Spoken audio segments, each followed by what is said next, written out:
rebuild or the favorites. We here for the latest.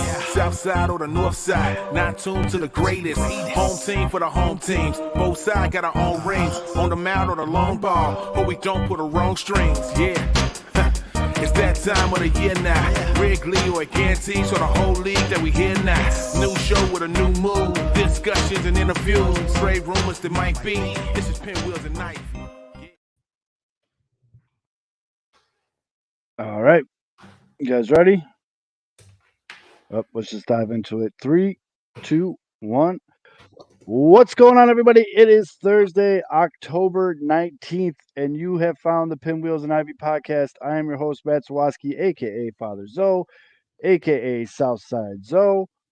With me, as always, Mr. Aldo Soto. The only thing that is good about the Philadelphia Phillies kicking everybody's ass is that I get to wipe my tears away with all the money that they've been winning me by just hitting home run after home run after home run from former Cubs and then former should have been Cubs. So forever and always. I got to start threatening people with squeaky tire carts and stepping on Legos more. Look at the gang's all here early. I love it. Alex, Herb, Ian, everybody checking in. Forever and always. But I mean, both Chicago teams are going to look back at this Phillies team and be like, "This was supposed to be our team." Well, both teams are guilty of it. Both everyone gets it. Yeah. And the good Reverend K. Fitz. I just like the record to show that I got as much back for losing Kyle Schwarber as the Cubs did. And all I got was a rash, probably shingles, and or a cold sore from the experience. So that one hurts to watch, but I love it. He's literally set the record for left-handers home runs. He tied Reggie Jackson, right? Mm-hmm. Schwarbino, the swing choir Sinatra. Anyway, sorry. I was just no problem. You know what might have been. It's all right. Cubs been looking for a leadoff hitter. He has like the record for most postseason home runs as a leadoff hitter. White Sox could have used any offense. Zach Wheeler, I think, was offered more money from the White Sox. Even the White Sox do get something right, they still can't get it. Because I think it was Zach Wheeler's wife who was like, "Nah, let's stay out east." Can't win. Yeah. Can't win. No, can't. No, and money can't buy you playoff wins. It sure as fuck can. It's true. And as we're sad, at least we know we can fall back on such a successful Chicago Bears season in the offseason to enjoy to take our mind off of Blackhawks, though. Shit. Yeah. So literally Bedard. Literally Bedard. He's pretty good though. Hawks actually playing way better. But so tonight we're going to talk about what's going on in the playoffs, as we just kind of alluded to that. Talk about some. I want to say it really caught me off guard. Front office news that hit the league. Didn't see that coming. We'll just put it that way, and talk about how that possibly could affect the White Sox if they were fucking smart. And then we're going to review how horribly wrong we predicted this season. Because I'm pretty sure none of us batted over like 250. We can pull them up. Hey, 250 is league average in today's MLB. As long as you're hitting homers, 250 is great, bro. Yeah, exactly. So I mean, not even. No, I think literally the league average MLB hitting nowadays is like 250. It's like 250, 254. Home runs or no home runs, doesn't matter. No, but all right. So all that being said, it's the off-season podcast. Let's tap this keg. As always, this show is brought to you by Sports Mockery, sportsmockery.com. Make sure you turn on push notifications after you download the app, and you'll be the first to know when the Bears are calling in their fourth-string quarterback. Vlad Jr. is not Cuban. I just saw that in our banners. I'm like, we gotta randomly bring it up for the real OGs of the show that are tuning in. That don't get the old inside jokes. Sports Mockery, sportsmockery.com. Again, download the app, turn on the push notifications. Holy shit, Jose Altuve just almost hit another one. And also, Uncle Bud's. Special news from Uncle Bud's this week. Everybody, if you live pretty much anywhere in Chicago now. I know it was really big on the South Side for a long time, but it kind of crept its way through Chicago. They are starting a Queen of Hearts raffle at Uncle Bud's. It's let me pull up. I got sent the flyer from the owner. It's my uncle.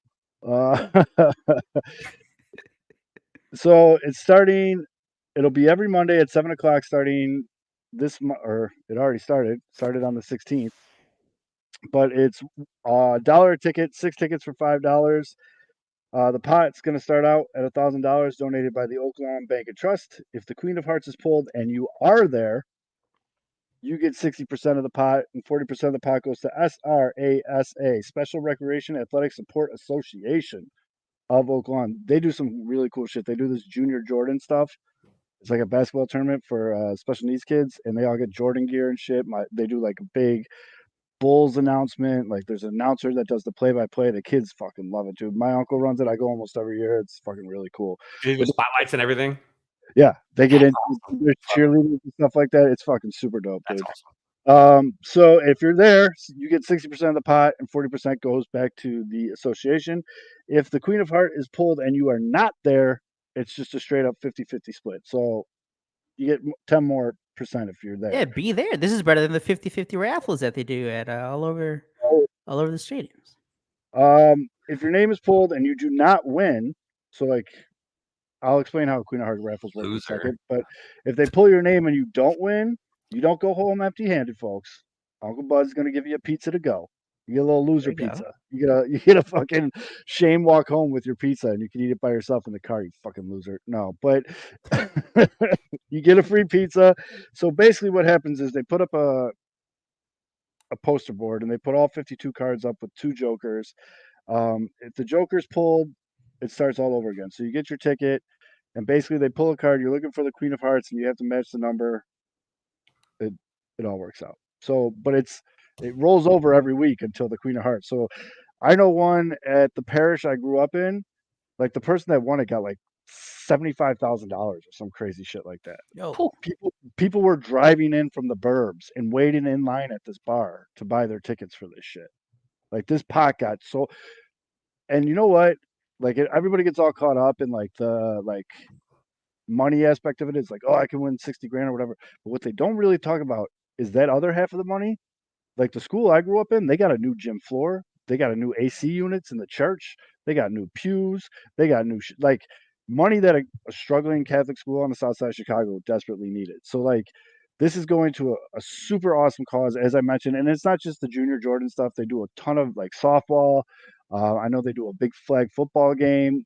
And some of these kids do get to go like to Special Olympics and stuff like that. They've put out some pretty damn good athletes out of this program. Again, all proceeds are going to the SRASA, the Special Recreation Athletic Support Association of Oaklawn. Again, Uncle Bud's.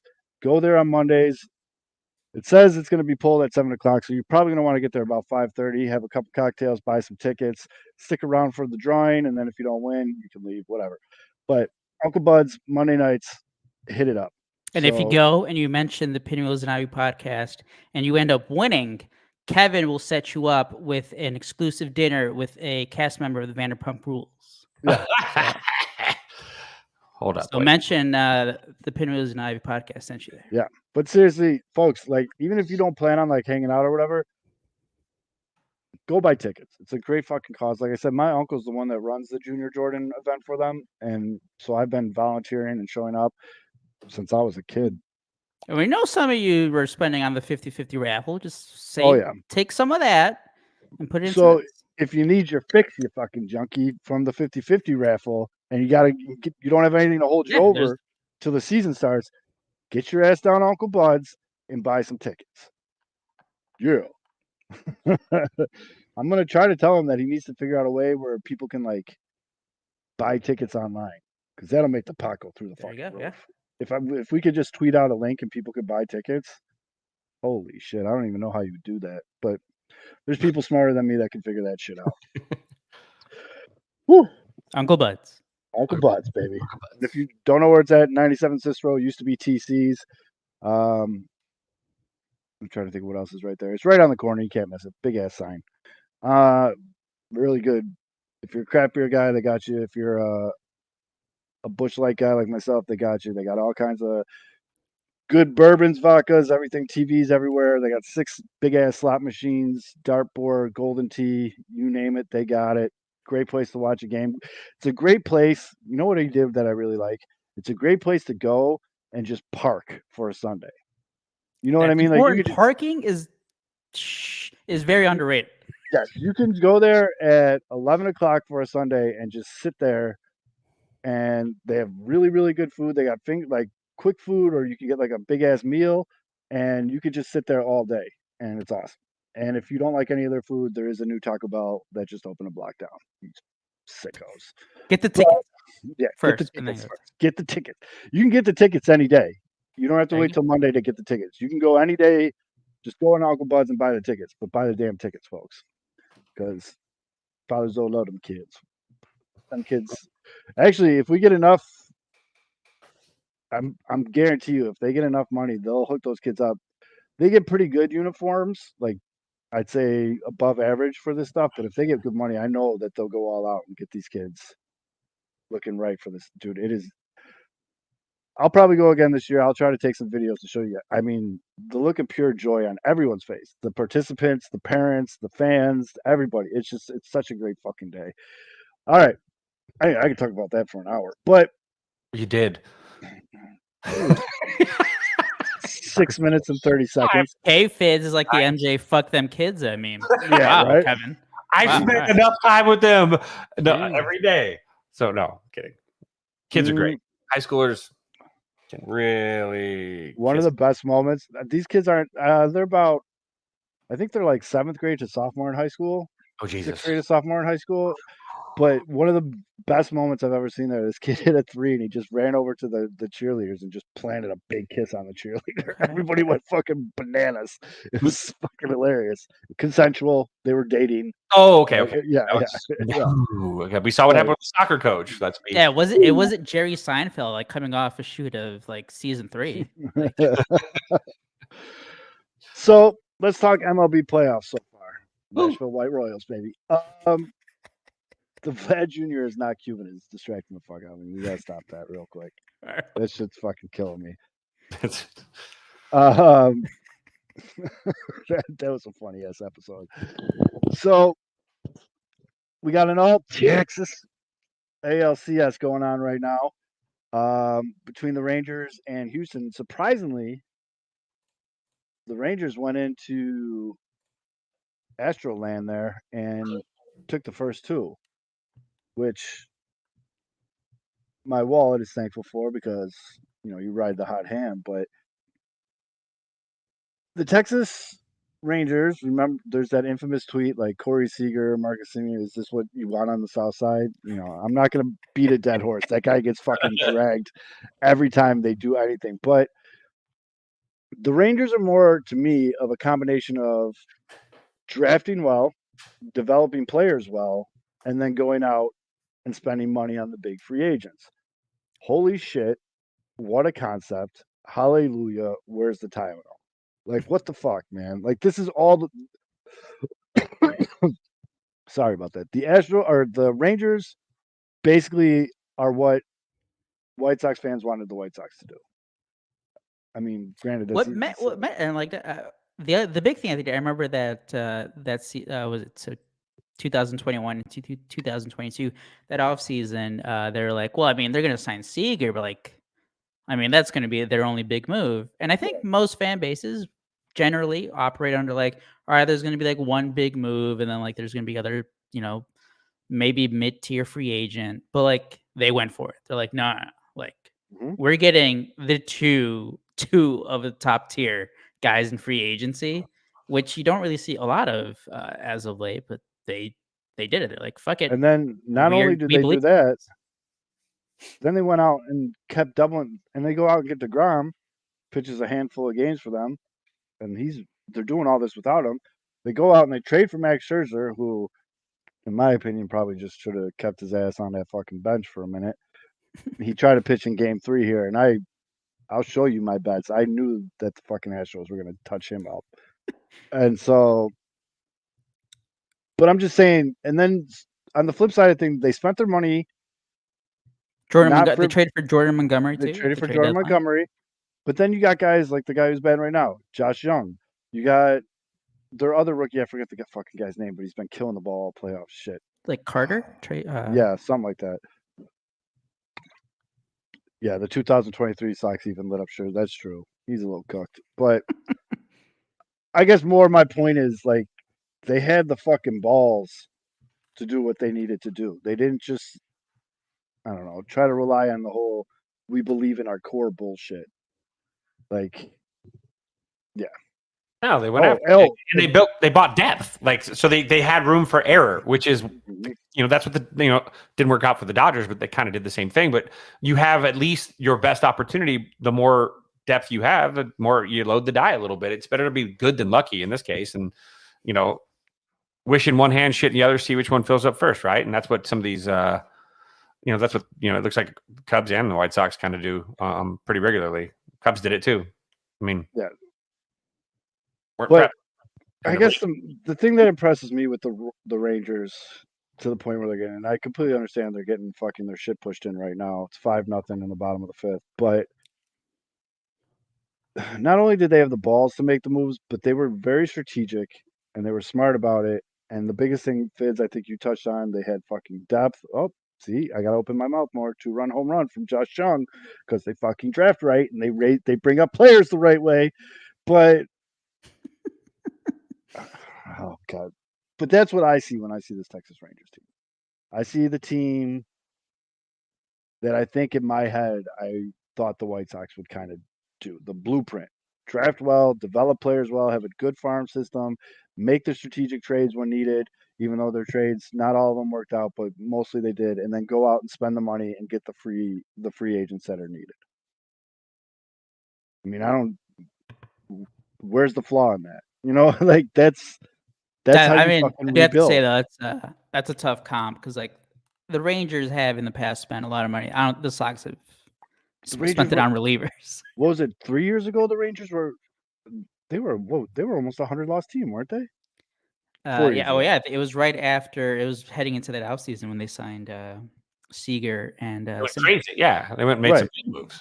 But you want a quick turnaround, you want a quick rebuild. Follow the Rangers bullpen. We like to talk about how the White Sox have now set the blueprint for what not to do in a rebuild. The Rangers are the complete opposite of that. And I don't know. I like the Rangers. You guys have seen throughout the season, I've rocked that Rangers City Connect hat a lot, which for some reason I can't find right now. It's driving me fucking crazy. But God, I just like the team. Rangers lost 94 games last year. I know they're bad. Yeah. Yeah, they went from 94 losses to what was it? 90 wins. Yeah, 90 wins. And the biggest difference, Fitz, is the rookies.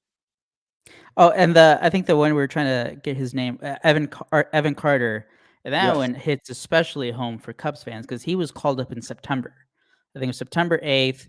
And what did the Rangers do? They're in a playoff race. Remember, the Rangers got off to a great start. They were leading their division most of the year. Mm-hmm. And then they kind of blew it at the end, still got in through the wild card. I mean, they were still a good team. They won 90-plus games. Well, and but Josh Young came out of the gate fucking... Yeah. So they bring up Evan Carter, one of the top prospects, in September, playoff race. They're still fighting for their playoff lives at that point. They play him. He played in 22 games from September 8th through the end of the season. He balls out. Now, not to say that Pete Crow Armstrong is at the same level offensively as him, but the Cubs brought Pete Crow Armstrong up September 1, and we're like, or not September 1. It was like into September. And they're like, overused him. No. He's exhausted. Yeah, apparently. Pete Crow Armstrong got 19 plate appearances in like 3 weeks. And it's like, all right. Yes, and this is where the frustration, because you see other teams, in this instance, use the call-up correctly, and what I'm saying from the Sox is develop these players correctly, and then, and it just, it angers me, but I also appreciate it. And that's why it's fuck the Astros. It's always been fuck the Astros. But especially that Abreu dude. He had a nice double tonight. He's getting some ribbies this playoffs. Yeah. I like your isolated tweets specifically just to Jose Abreu. Jose Abreu, yeah. And yeah. also, just stop pitching to Yordan Alvarez. For Christ's sakes, we get it. He hits fucking nukes in the He's playoffs. good. All right. I'm probably gonna catch shit for this. This is why I didn't tweet it. I wanted to say it on the show and not tweet it. Max Scherzer totally hit him in the foot on purpose. Oh. He hit him in his first at bat. Scherzer just made it look like a little bit of a slider that had a little too much on it. Hit him right in the back foot. But I'm like, in my head, I'm like, he did that fucking shit on purpose. We're gonna get to it a little later, but you mentioned it how crappy some of our predictions were. I think I had Max Scherzer as 2023 NL Cy Young. Oops. That contract, by the way, good for him because holy shit, he looks. I mean, I know it's tough. He had he hasn't pitched in for a while. Right. And you're going into a playoff series against a good team. So, I mean, but still, damn, Scherzer, he was bad all season, kind of. Yeah. So, yeah, that's why I still think the Rangers are still to come through, though. I think the Rangers beat the Astros. I think they win this series. Taking the first two in the Astros ballpark was massive. Here's Alvarez up to bat. Here comes the home. Yeah, 5-2 though. All right, let's get 3 more runs, everyone. I was feeling myself today, and after the Schwarber and Turner parlay hit yesterday, I got a little too cocky, and I bet Nathaniel Lowe and Corey Seager. Corey Seager, his first at bat, he hit it. He hit pretty good fly ball. I did have an Altuve home run tonight, so I banked on that. That's a record breaker. Oh, and look at just right on fucking cue. Oh, did he rob it? Oh shit! Jordan Alvarez hit what should have been a home run to center field, but homeboy got up there and got it. Okay, looking like Luis Robert. That young home was freaking. Looking like Luis Robert. Well, yeah, and also fuck you, dude. I bet the over, but I also have a Jeremy Pena home run just because I liked his odds tonight. Okay. I had a feeling that was a smart move. Scherzer coming back, long layoff. Yep. So the Rangers, Astros. You got to win the Verlander game for the Astros. Yeah, I don't think it's. By the way, I don't think it's going to be easy for the Rangers, but I do think they'll pull it out. I think it might go 7. I think the Astros are still that like they're the champion. They're that team you have to like fight tooth and nail to beat. But so I think it goes 7. Yeah, I can see that going 7. It's just if tonight is the night that the Astros offense all of a sudden shows back up, the Rangers are in trouble. Because those first 2 games, the Rangers didn't really they had that 4-run first in game 2, but after that they fucking disappeared. It's just the Astros offense was shit. I mean, it kind of seems like throughout these playoffs, and I mean, even some of the Phillies wins, you get the big inning, and then we see it in playoff baseball. The good relievers come in. Yep. You're not getting. We talked about starting pitchers last week, but when the relievers come in, you're not getting like managers don't care that a guy has pitched like three times in 3 days. Like these guys are getting days off in between games. You're getting the best of the best, and they're going up there and throwing 102-mile-an-hour BBs that break fucking 46 inches. It's like, what is going on right now? But yeah, I could see that going 7. I still think the Rangers pull it out just because, like, Nathan Eovaldi's been unreal. Jordan Montgomery's been unreal. Dude, I wasn't really that big of a fan when the report came out last offseason, but the Cubs were like one of the early teams that were interested in Eovaldi. And damn, that would have been nice. Nobody was really pumped about him. And then I saw during game 2 when he was pitching, especially when he got out of that bases loaded jam, like all these Boston accounts were like, that's the Eovaldi we know. Playoff Nathan. Like, I was like, I didn't know that was a thing. Me neither. I missed out on playoff Nathan. Yeah, if you look it up though, homeboy's not bad in October. So decent pickup there. And then switching over to the National League. You guys know I love me some Diamondbacks, but holy fuck is Philly an absolute unit right now. I mean, I know a lot of times like narratives and all this stuff gets built up more by fans, but I mean, we've seen that the Phillies do take this shit to heart. When are these teams going to learn to stop talking shit to the Phillies? Like Merrill Kelly was the game 2 starter, and I think after game 1, he was like, "Yeah, I mean, it was pretty loud down in Miami during the World Baseball Classic. It's probably not going to be any big deal." Yeah. And then game 2 just gets rocked. Did you see the video? Like homeboy's warming up in the bullpen. They're hanging over the wall, screaming at him. Like it looks like they're bringing in like a new prisoner in a prison movie. They're hanging over like, oh fuck you. And he's throwing his warm ups, and every warm up he would throw that was a ball, they started going nuts, like ah. And then he comes out and was game 2 Trey Turner. Yeah. Trey Turner hit a leadoff home, or yeah, Turner then Schwarber, right? Well, Turner's the number 2 hitter, but yeah, he hit it first, Okay. and then Schwarber followed up a couple innings later. Right. But basically they tagged him up. I've tweeted this now a couple times. I've actually told my group text, if Philly makes the playoffs next year, I'm going to do everything I possibly can to go to a home game in Philly. That place looks just amazing. I'll be And head to toe also in Philly's gear so I don't get beat up. But yes, that place and looks also amazing. wait until June for their odds to come down, and then bet on them Yes. to win the NL, because I think this is 2 straight years now where they've started off slow and they get rolling like middle of the year, and then they And look unstoppable in October. And I saw some stat, and I wanted to bring it up on the show, and I forgot where I put it, but someone's like, here's a list of everybody that's hit 2 home runs, 5 doubles, and stole over 6 bases in the playoffs. Number 1, Trey Turner. End of list. Like, Okay. and I love Pretty good. I love that, because I keep thinking about when he started out. Well, he had the World Baseball Classic where he was Mr. America, like he was insane.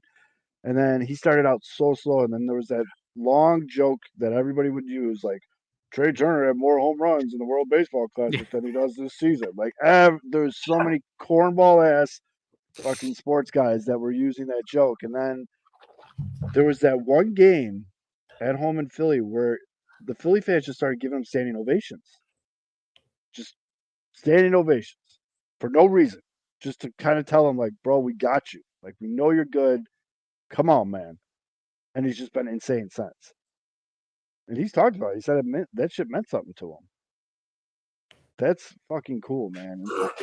We don't have, and especially in a city like Philadelphia, that's known to be not exactly the most nice sports city, or just city in general. But could you imagine if all of a sudden on 35th and Shields, like everyone just started giving Yohan Moncada a standing ovation for no reason? That would never fucking happen. Actually, no, I can't see that happening. No, that would never fucking happen. Ever. Yeah, dude. Trey Turner started. I forget when he got that standing ovation, but he started June 1st with like a 648 OPS. Hmm? Terrible. He was slashing 236, 279, 369. And then since then, he was a superstar. He was very, very bad. Like, Yep. And everybody started questioning the contract and all that shit. And which, again, year 1 to start questioning contracts is just come on. Yep. Yeah. I try to type in Trey Turner standing ovation, but I guess there's a lot. Like Jared Carabas, baseball dude, whatever. He always tweets out now when Trey Turner does something, like, the legend of Trey Turner and the standing ovation continues. I mean, dude, where is it? God bless it. I don't know. Anyways, August 4th. Oh, there you go. Damn. What a cool thing. I mean, again, I don't foresee the South Side all of a sudden just like out of nowhere giving Andrew Vaughn a bunch of standing ovations. It's not going to happen. But what a cool thing, especially from a city like Philadelphia. That's funny. Well, no, that's what's so crazy about the Phillies. This is a good comment when you were talking about Trey Turner shitty numbers. Yeah. I was about to say, like, oh, those were kind of like TA numbers. Were like, no, like TA was like below 600. Yep. The Philadelphia Phillies are like beloved. Like everyone who isn't like a Diamondbacks fan is like love this team. But then Well, it's crazy because like the reputation of the fans from Philly is like fucking scumbags. But Yep. at the same time, we're all like, yeah, let's go Phillies. Yeah, and again, I think the team. Well, like I mentioned in our chat, this team was literally built for October. They just had to get there because Schwarber's a beast in October. Trey Turner's a beast in October. Fucking Bryce Harper. I mean, the guy is just like a walking energy pill right now. I was gonna say it's also the most pound your chest alpha macho team left in the playoffs. That whole roster is a giant meatball, and it's what makes it fun. It's a fucking like literally a carnival of meatballs in there too, which makes it fun. It's more exciting. These guys, and they're gonna make stupid mistakes, like see base running with Bryce Harper last series. Yeah, but you're gonna see shit where you're like, gee, like you're gonna want to like run through a brick wall. dude, they do not hit cheap home runs. Nope. Every I ball have they tag, it's like holy shit, man. I have the Trey Turner numbers since the standing ovation. All right. So he got standing ovation August 4th. Since then, he played, let's see, 211 plate appearances. He slashed 337 batting average, 389 on base, 668 slugging. He had a 180 WRC plus, so 80% above league average. By the way, I think Mike Trout has like a career 180, so he was like Mike Trout for the last 2 months there. 16 home runs. His strikeout, well, he doesn't really strike out a lot, but that was at 16.6%, 6.2 walk percentage. This is a cautionary tale. This is a cautionary tale to every shitbag fan that likes to boo their struggling players when they are playing hard and they're not letting up, but they're just struggling compared to the ones that boo, players that don't give the effort. This is 100% a perfect example of support your dudes and it will come back to you. And they did. And this is what's happening. As a fan base, you look at this, and how many times have we seen like a guy goes 0 for 3 at Wrigley and boo, boo? Like, God, I mean, you've got Chris Bryant's first game. Right? God, seriously, I still remember that. Oh, this is not how it works. Like, this is what the fans, their job is to lift up their players, especially. Look, you boo effort, not performance. 100%. My rule of thumb forever. You boo effort, not if a dude dogs it, boo the shit out of him. If a dude goes 0 for 4 and busts his ass, you don't boo that. You can complain about him being in the lineup, but it's not that dude's fault. He's trying his best. It's the effort that you cheer. And like we see right here, he's been trying, and all of a sudden he gets this little emotional boost from his fan base, and the rewards are still cashing in right now. And this is a great example. I think fan bases across Major League Baseball and just sports in general could learn from this, but especially baseball because it's a long season. And to put Turner's numbers in more perspective here, because sometimes 211 plate appearances. What does that mean? So that was a 48 game stretch, 16 home runs. So he was hitting a home run every 3 games. So every series, basically, Trey Turner was going to hit a home run. Oh, dude! After that standing ovation, he was every highlight package, everything. He was just I know he was super. Like he was the superstar that the Phillies signed. That's who they pay for. But again, I've been rooting for the Diamondbacks all year. I just think they just ran into a fucking freight train. Yeah, that was. I mean, they've been a great story. The Diamondbacks similar to the Orioles against the Rangers. Yes. Yeah, I mean, and the Diamondbacks are a team that they built it up. A lot of good drafting, a lot of good farm system work, some clutch, trades and free agent signings. Not as big as the Rangers, and I mean, this has definitely been the year of Corbin Carroll. This has been his welcome to the league year, and kid's a 5-tool player. He is a great fucking baseball player to watch. And I mean, speed, contact, power, arm, fielding, like the kid's got it all, man. And he's humble. He's a very kind of team guy, and he's good for this game. Like he's a good player, good baseball player. He's he handles his business well. I think the Diamondbacks are going to be around for a long fucking time, but I think they're outgunned here. I really do. I don't even know if this game goes. I don't even know if this goes 5. I just know I no think one. there's a good chance they get swept. Yeah, no one's winning a game in Philadelphia. They right now. do have some sneaky good arms. I think the dude starting game 3, whose last name is pronounced like fat or something or fart. Yeah, it sounds like it's like that's how you pronounce his last name. Like you look at his last name. I think the Cubs faced him twice, and He's good. I mean, He's good. I've heard people say I have no idea how to say his name. Yeah, Oh, there's a kid from Reno. His name was Owen Shart. I know this is a true story. But that's the For thing. UNR's baseball team, Owen Shart was his name. No, but his name is spelled like PD. Like his name starts with PDAF. So the way you pronounce it makes no sense. The pronunciation sounds like a fart. It's like it comes out of.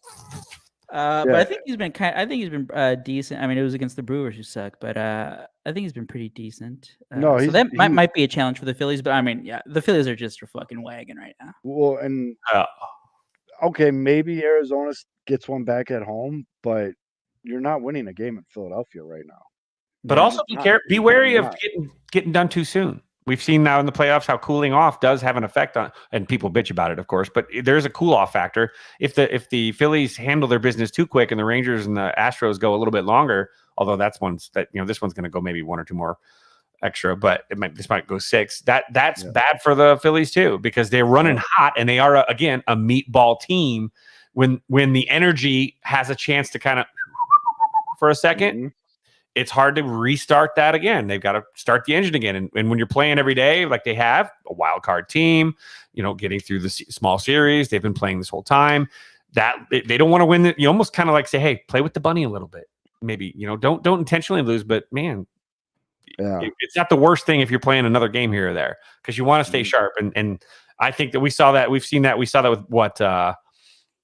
We've seen it in hockey. We've seen that, got teams that are done that have like too much time off and they get hit right in the mouth, and it's hard in sports. So, that's something to keep into consideration. I don't entirely, if they finish this thing and they sweep it out and the Rangers and the Astros keep playing, I can't help but root, not root, but pick whoever is coming out of the AL with that, just for that reason. That's no, that makes sense. I don't know. I mean, I think the Astros swept the Yankees last year, and I think the Padres and Phillies went 6 or 7. There's something to it. I mean, you Houston didn't have any trouble after last year's Astros team isn't a meatball team like this Phillies team is. This Phillies team plays by their ball sack, and that's a good thing too. It's fun, but sometimes when the sack's empty, you start shooting blanks. I think too much is made about that. It's PFAADT. Yes, say that. Fat.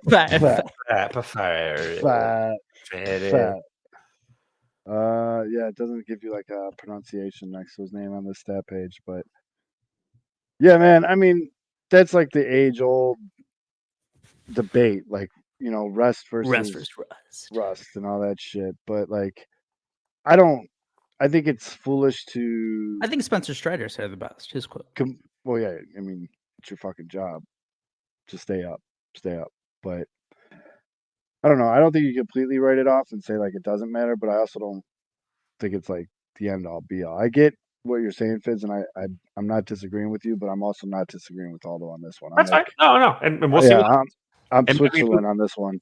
Yeah, I've seen it enough times, just in competitive sports in general. Like the team that cools, it really is really hard to start that engine again. It just really is. But these are professionals, so maybe not. But right. And one of the things that this team though, this team it runs, it's a hot runner. Oh, big time. But one of the things the Phillies do have to their advantage is that fan base is like a fucking pair of jumper cables to that ball sack because they will supercharge them right back the fuck up.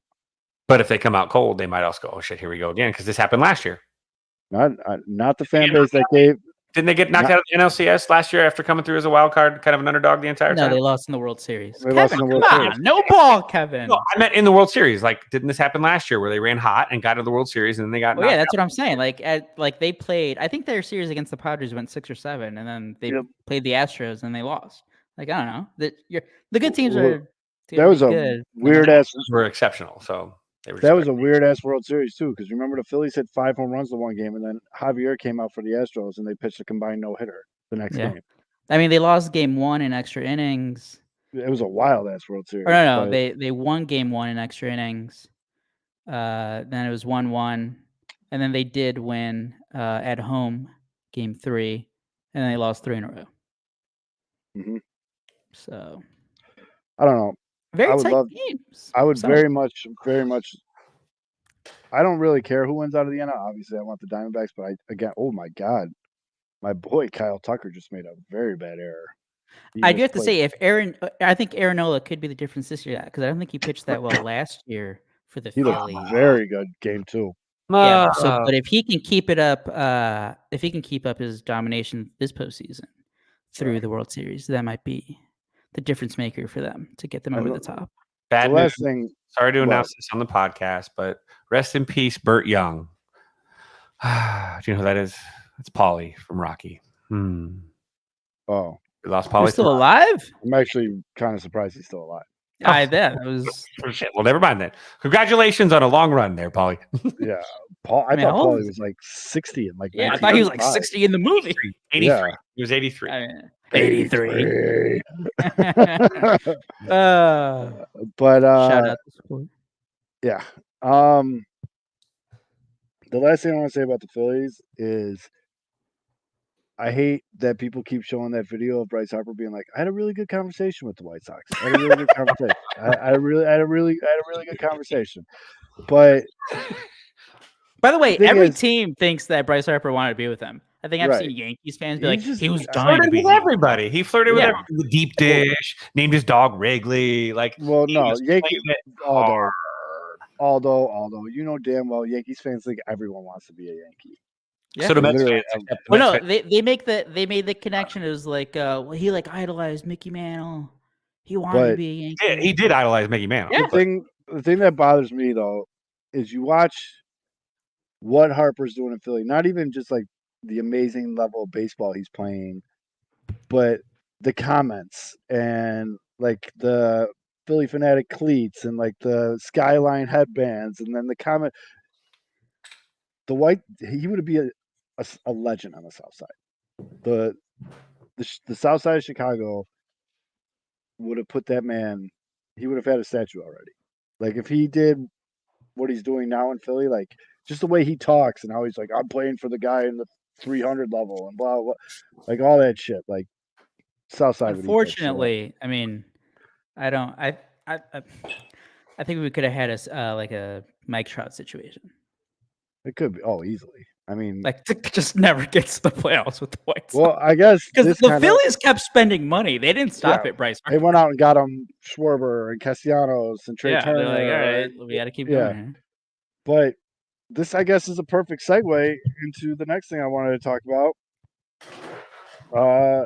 Out of nowhere, what a fuck up by the Marlins. I'm just gonna call it what it is. Yeah. Joe's on a soapbox on this one. He's coming. You dumb bastards. All right. A sailboat, not a schooner. A schooner is a sailboat. So Kim, fuck. Ing. Kim Ing was Triple the O GM G O G N G. GM for the Marlins, brought them back to life, got them in the playoffs this year, made 2 fantastic trade deadline trades to get Jake Berger, ouch, and then she also got Bell, who showed up for the Marlins, got in the playoffs. Yes, they lost because again they ran into the fucking freight train. They had no business getting to the playoffs. One of the worst run differentials. Collapse. Cubs collapse. No business whatsoever. But so she's cruising as GM, pioneer. Like first woman, first Asian woman, first all this stuff. She's killing it. And so what's her reward? The Marlins are like, yo, we're going to hire a president and that dude's going to be your boss. Yeah. Fuck that. Shout out to Kim for saying fuck that. Because, yeah, why? And they didn't even like offer her the position. Like it would have been different. No. They're like, yo, we're going to make you president and we're going to get you a GM. They didn't They're even like, do that. they're like, we're gonna do that. And by the way, you can't hire anyone that you want for the front office. Right. Oh, and by the way, you're gonna go into next year lame duck. We're not gonna give you a contract extension. So I also am seeing that they've said that she left for the same reason Jeter did, saying that people close to her said that the dysfunctional reputation of the franchise, their payroll was not what I signed up for. She had. Well, I mean, There you it's- go. That's She the thing. made- By the way, she it's did. crazy. Yeah, The Marlins. She can write her own check somewhere. The Marlins. So I know they're expansion franchise in your team. Besides 2020, 3 playoff appearances, 2 World Series, but that's still only Those only World like Series feel like 100 years ago, man. right. But that's that's because it fucking was Josh 97 and Beckett. 2000. Yeah. Yeah. So Well, so one since feels really 2000, recent and painful. so since 2003, this was their first like real playoff. And I'm sorry, 2020 just whatever. That doesn't This was count. their first real like season long playoff team in 20 years. And the reward for the GM that put together the team that Yep. made the big moves at the trade deadline was like, we're gonna get you a boss. Yeah, we're gonna get you a boss. We're not even gonna offer you this position, and yeah, this is just basically a big old fuck you. So Kim, much respect, basically was just like, bye bye, and she's These out. bitches, like I'm out. Yeah, she's a free agent. She gave him the deuces. She bounced. Now, for those of that you don't know, Kim went to the University of Chicago where she played softball, and she got her intro into Major League Baseball as the Chicago White Sox assistant director of baseball operations from 1990 to 1996. So there's a history between Kim and the White Sox. Now, the White Sox just possibly completely fucked up by hiring someone unqualified as their GM, but they told Getz, like, yo, you're it. We're not hiring a president. You're the guy. No big deal. Jerry's got to be like, yo, that was the case, but this happened. And we're bringing Kim back. Give her the president job. Make her the Kenny Williams to Getz's Han. This is going to be the greatest battle in Jerry's mind between ego and loyalty. Yes. It's the loyalty because he's like, oh yeah, Kim, we brought her through. We brought her up through the game. She learned from us. Let's bring her back. She's a White Sox. And then it's going to be his ego. Wait, no, I already made my call. It's Chris Getz. I hired him. I made the call on him. He's my guy. Right. And you know what? what? If the White Sox just made a normal hiring process, Yep. waited just a little bit, they just have to wait. What did they have to wait? 6 weeks? When was that? When was that press conference? At the end of August? I mean, they did it like the third out of the ninth inning of the. Well, I do remember it was after the shooting, so that was in August. So they just have to wait what, like 6-7 weeks, and this could just fall right into your lap. Yep. So wait, the what? Oh, the shooting. Never mind. Yeah. But I mean, there's history there.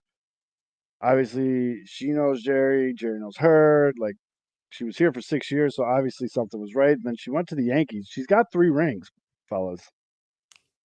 She's got 3 rings. Like, she knows how to win. More than Jen Hoyer. I could see her ending up with the Red Sox. Yeah. Because they're like the big team that's still looking for a GM or president. The Giants have that kind of role open right now. San Francisco. Well, she has a very good relationship. No, with they Brian have the Cashman. former Dodgers guy. Oh, that's right. So Brian Cashman was the one that actually got her away from the White Sox and got her to the Yankees as an assistant general manager. So some of the cool things, though, just reading about her before the show today. In 1995, with the White Sox, she became the youngest person and first woman to present a salary arbitration case in the major leagues when she worked for the White Sox regarding the case of pitcher Alex Fernandez. And she won. But I'm just saying, like, she knows Jerry has to love that. Was that for the team? All right. Save Jerry some money there. Yeah. I mean, she knows the game. So the connection to Cashman is one thing people are talking about. The other thing is her husband owns some big ass winery in Oregon. His name's Gallo. It's called the name's called Croix de Bois. Silas Wines in Oregon. His name is Tony Markward, but some people are thinking she wants to be closer to home and she's going to go try to find a West Coast team. Hey, we have that here to go run. So I don't know if Vegas. Small batch. Oh, how about the Las Vegas Athletics new president of baseball operations? There you go, Vegas. Or if she could fix the Angels, holy shit. Their owners too. Their owners just dude's a fucking jack. I don't think she wants to go for the Marlins. That's just a different type of dysfunction that she probably Hiring- doesn't want to deal with. But I think, yeah, John said it in the comments. Hiring Kim for the White Sox just makes too much sense. Too much sense. It's the Well, right it does, move. but then you have to take it in the owner. It's the right move Then on it doesn't so many make sense. different levels, and so they won't do it. They won't do it. And No, it's it's all sad. Jerry. Like Jerry, again, it's he already says like Chris is our guy. Chair 'Cause Bear. now if he hires Kim, he's like, well, I was wrong. He's not. When has Jerry ever He doesn't said he even have was to wrong say that. about All he has to do is hire Kim and then be like, "Yo, I know when we hired Chris, we said he was the guy. I talked to Chris. We both agreed that Kim is amazing at what she does. We didn't anticipate the Marlins fucking fumbling the bag this terribly, and when you had to do it. You got to do it. But that's the thing. I don't They're think not Jerry. going to do it. I don't think Jerry is going to admit to himself that he's It's not- wrong about Chris Getz. He's not wrong. It's just something No, to he help. is, because Kim Ng is more qualified than Chris Getz. Yeah, so He you get it. It should be a no doubter. It should have been Chris Getz. You're the GM only, and we're still going to keep open. And we're still going to keep an open search in case we want to bring in a president for baseball. But he didn't do that. He's like, you're a VP and GM. I'm hoping he could even just say, because I looked around the landscape and that nothing was there. But Kim's only going to make you better, dude. He could. I hope so. He could say that Getz felt that perhaps it'd be better that he focus on the day-to-day roster operate, like find some sort of like fucking bullshit. Because Getz, look, let's be honest. That's what I was saying. Getz literally has been suckling off the teat. He pretty much would say, yes, Jerry, I will eat that shit off of your shoe. Thank you so much for the job and the opportunity. That's where he's kind of at. So he would probably be bootlick the shit out of it. Be like, yeah, it was my idea. Then he's already brought in his guys. He's like, I hired. I'm guessing if Kim Ng comes in, she's going to want her own people. That's kind of too late. That you already filled in those roles. That's why it's fucked though, because they already did all this work. They brought in the guy from Arizona. They brought in the former Royals. The Arizona guy looks like a good hire on paper, but still, man, there's a way you can work that out. And even man, if Chris Getz, I know you watch this show, just go to Jerry and be like, hey man, I'm cool with you if you hire Kim. Like I'm really, it's fine. Overall, it's gonna make me look better when we start making fucking playoff runs and shit because Kim knows what the fuck she's doing. Like, it's just wild, dude. Like, first, and again, going back full circle to the beginning of this, I can't believe the Marlins fucked this up. The Marlins they're stupid. They're a dumb organization. This is coming from a White Sox fan. You fucked up. Like, that is. It's like, yeah. Well. Rick Hahn got what two playoff runs, and he was there for what 13 or 11 years. Kim Ng lasted what 3? That means you're going to get Getz for another 14. Yes, go Getz. Unbelievable, man. Unfucking believable. But Jerry will be here for another 19. White Sox, if you want to do a cool thing for your fans that people would actually care about, fucking go back up a Brinks truck to Kim's house. Real quick before we get into how wrong our predictions were, the Rawlings Gold Glove Award finalists came out. For the Cubs, you got Nico Horner at second base, earned. Dansby Swanson at shortstop, earned, and Ian Happ in left field. Reputation, we got it, boys. We finally got a Cub to be on the Reputation Gold Glove list. The 30th after one win. The 30th ranked defensive left fielder in Major League Baseball is a finalist for the Gold Glove. Well, you got to split by 7 OAA, which he allowed, or he saved -7 runs. Or no, left field is some pretty weak finalists though. It's Ian Happ, David Peralta, and Eddie Rosario. Name me a great left fielder. Alex Gordon. That's the last one I can remember. 2 of the 3 had negative OAAs and negative runs saved. The only person in the entire group of 3 that actually had a positive is the guy that's going to obviously win it. What's his name? Rosario. Rosario, yeah. Second base. The guy from Colorado should have been a finalist. That's a pretty good. That is a pretty damn good group at second base. Nico. Yeah. Then you got Kim from the Padres, and then your boy Bryson Stott. Yep. I do gotta say, I think that guy the White Sox passed him. I think the Brewers. Guy got screwed. Terang. Yes. I think he had better numbers than Horner. Really? Oh, I think Nico wins that one, and then Swanson's up against Frankie Lindor and Ezequiel Tovar from the Rockies at shortstop. I think Frankie's going to win that. Yeah, but Swanson's been so good that he had lapses. He had like routine lapses, especially towards the end of the year. Yeah, towards the end of the year. That might have, and that's recency bias too. When these guys are voting, they're going to remember that part of it more than like some of the incredible stuff that he did early on in the season too. So, yeah. And then in the American League, the White Sox. Hey, we got one. Woo. Luis Robert, center field. He's up against Kevin Kiermaier from the Blue Jays and Julio Rodriguez from the Mariners. I think Luis Robert will win that. Agreed. I will say the left fielders for the AL are pretty good, though. Austin Hayes, Stephen Kwan, and Dalton Varsho. Stephen Kwan's very good in the field. I think Kwan will win it. Kwan will win it. Rizzo. Who's right field? Right field in the AL is Adolis Garcia, Kyle Tucker, and Alex Verdugo. Tucker. Tucker's good, man. Yeah, it'll be Tucker. This is me not knowing any of their defensive metrics. No, without their metrics. I'm going off vibes. Well, here, yeah, let's just do that. We'll start in the NL. I'll give you the 3 from each position group, and we'll all just pick one, not knowing any of their defensive numbers. Yeah, I only know Horners and Swansons and Habs. Yeah. All right, so we're starting in the NL at catcher. Patrick Bailey from the Giants, Gabriel Moreno from the Diamondbacks, or JT Realmuto? Name recognition is what I'm voting on. No, I'm gonna say hold on. They'll give it to Realmuto, but it should be baseball. Bailey. Let me pull up I'm gonna pull up the baseball. Oh, no. You can't look anything up. We're just look anything up. So like I want to pull it up for like later. All right. Well, so what were the 3? It was Realmuto, who is I can never say his name correctly, by the way. It's Realmuto and Moreno. This is the ultimate who knows ball test. All right, catcher, no stats. Catcher, Patrick Bailey from the Giants, Gabriel Moreno from the Diamondbacks, or JT Realmuto from the Phillies. See, that's why you got to be a smart ass like me and be like, just play all the sides and be like, they're gonna give it to Realmuto off reputation, but the real ball knowers know it should be Bailey. See, and I'm gonna go with the player that was so good that it made it okay for the Diamondbacks to trade away a guy that can play multiple positions, including catcher. So I'll go with what's his name?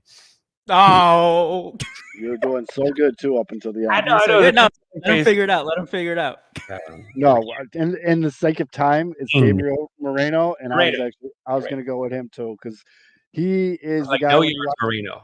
He's the guy when you're watching the playoffs and he comes up to bat, they're basically like, this guy can't hit worth a shit, but man, is he a good fielder? Got a good float batting average. He's a better defensive catcher. Yep. I think he had like the best. I think he has the best throwing arm. I think he caught a ridiculously high of attempted base stealers. So, all right, first base. You got Freddie Freeman from the Dodgers, Carlos Santana from the Pirates/Brewers, and Christian Walker from the Diamondbacks. Freeman. I'm gonna go with Freddie. Yeah. Freddie's got a bunch of these already, doesn't he? Yeah, Freddie's. Yeah. We already did second base. Third base. Ke'Bryan Hayes from the Pirates, Ryan McMahon from the Rockies, or Austin Riley with the Braves? Ke'Bryan Hayes. Ke'Bryan Hayes always puts up insane defensive numbers, and no one talks about him. So I'm going with Ke'Bryan Hayes. I'm going to go with. And finally, no more Arenado. I'm going to go with Ryan McMahon because I thought that the Cubs should have traded for him. Which actually, that's a good point. It's wild to not see. I remember looking at the list. I'm like, it happened. No, and that's a good thing because there was no reputation. Just give him one of the finalists. We already did shortstop and left field, center field. How were the Rockies so bad this year? It seems like they got a guy in every position. You know our they can't fucking hit. Just read them, but you know me and all those answers, so you have to guess yours because you know our answer. Center field, Brenton Doyle from the Rockies, Michael Harris from the Braves, or Alex Thomas from the Diamondbacks. Wait, what? Michael Harris. Center field? Yeah. Where was Bellinger? Not on here, bro. I thought that, let's see, you sent us that Bellinger as one of them. Oh, well, God. How is Bellinger not a fucking Gold Glove? Well, top to bottom, left to right. Take Tylenol for any headaches. Might off for any cramps. All right, so what are the 3 options then? Since I'll go Michael Harris. Brenton Doyle, Michael Harris, or Alec Thomas. Alec Thomas, Southside, Mount Carmel. Fuck you. You guys could have drafted him. Yep. Didn't. The one nepotism player you didn't hire. Didn't draft. The high school he went to, Mount Carmel, is the biggest rival to the high school I went to. So. Ooh. but it is good to see a Southside kid doing well. I do think Michael Harris wins that though. I think Brennan. Oh, that makes sense. Ian just told you why Bellinger didn't get nominated. Um, Play enough games. Yeah. Yeah. 'cause right got field. Ooh, right field. utility. Is there a utility Gold Glove? There should be. There is. There is. There we go. That's what I saw his name. And he's Nope. not in there either, Not but even there either. But Mookie Betts. right field, you got Mookie Betts, Tatis Jr., and Lane Thomas. I'm gonna go. I'm surprised by Tatis Jr. being there. I'll just go Mookie Betts because it sounds like they're really trying to force Mookie Betts since he was nominated in 2 different categories. Yeah, And so was Kim. He's a very good defensive right fielder. He's got a fucking hose. yeah, he is. I'm gonna Cody go. Bellinger's the best defensive center fielder maybe in baseball. So this is fucking ridiculous. No. I don't know. Not according I'll to go this list. Mookie. That is incorrect. It's like 3rd best. Sorry. So pitcher, you got Jesus Lazaro from the Marlins, Walker from the Phillies, and Zach Wheeler from the Phillies. I go Walker. I've seen him some nice picks. I'll go Wheeler. I'll go Walker. Fuck it. And yes, Tatis was pretty good in right field. I'm surprised. Yeah, I just didn't because wasn't the talk like, is he going to be any good out there? But he's another guy. He's got absolutely fucking a cannon. Yeah. Utility, Mookie Betts, Tommy Edman, and Kim from the Padres. I'll go Kim. I think Kim won't win second base, so he'll get the. Yeah. All right. I'm going to be very pissed off if he does win second base and somehow utility. I doubt it. Here comes my over, baby. Minimum, it's a push. It's 7-2 Astros now. Damn. With the runner on third. It's only the 7th inning, though. I'll get one more run. Anyways, AL. I need some garbage time homers. Catcher. Yasmani Grandal. Corey Lee. Jonah Heim, Alejandro Kirk, or Adley Rutschman. They're going to give it to Adley. Rutschman, yep. Adley is their golden boy. They love Adley. Yeah. Adley will get it. How do I get the Kim banner? Oh, there we go. There it is. We're not talking about that anymore. They're going to give it to Adley. I know it's going to. I think Jonah deserved it more, but Adley is the golden boy of MLB right now. They want to pump him with some awards. First base, Nathaniel Lowe from the Rangers, Ryan Mountcastle from the Orioles, and your boy, Tony Rizzo from the Yankees. Rizzo. I'm surprised Rizzo got a +6 outs over average or something like that. I remember he was like so most of these I have like a general idea. This one I honestly don't know. I know all 3 of them can hit.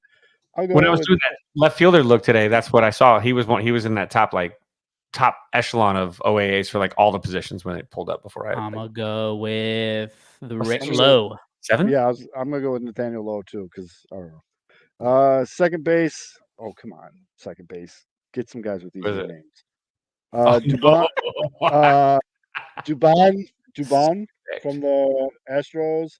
The biggest pain in the ass that we don't talk about enough. Jimenez from the Guardians. And Titletown, USA. Sorry, the third world championship in less than 365 days is coming. Marcus Semien.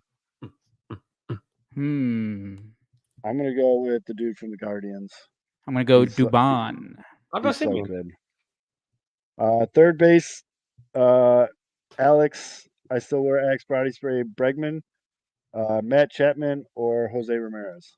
That's a good group right there. Matt Chapman. He is fucking good at third. I'll go Jose Ramirez just because it's not bad to root for him when he's not destroying the White Sox. Fitz, you got a third baseman? Bregman, Chapman, or Ramirez? Bregman. Fizz, why are you here instead of celebrating the Aces title? I'm just watching it right here. Why are you here? Go celebrate. In the face. What is a tit key, though? What is a tit key? A tit key, Alex. Ooh, that sounds kinky. Shortstop. You open the doors. Carlos Correa, Corey Seager, or Anthony. Really? Anthony Volpe from the Yankees? He's very good defensively. Oh, I didn't know that. I'm going to go Seager. I was surprised Correa bounced back. I thought he was doing awful at shortstop. I'm going to go Seager. I'll go Seager. Ooh, yeah, I'll go Seager. Seager. Left field, Austin Hayes, Stephen Kwan, and Dalton Varshaw. I'm going to go Stephen Kwan just because I watched that guy Kwan. fucking kill everybody. I'm going to go Varsho. You love Cubs Varsho. legend, You're a Dalton big Varsho. Varsho guy. You are a big Varsho guy.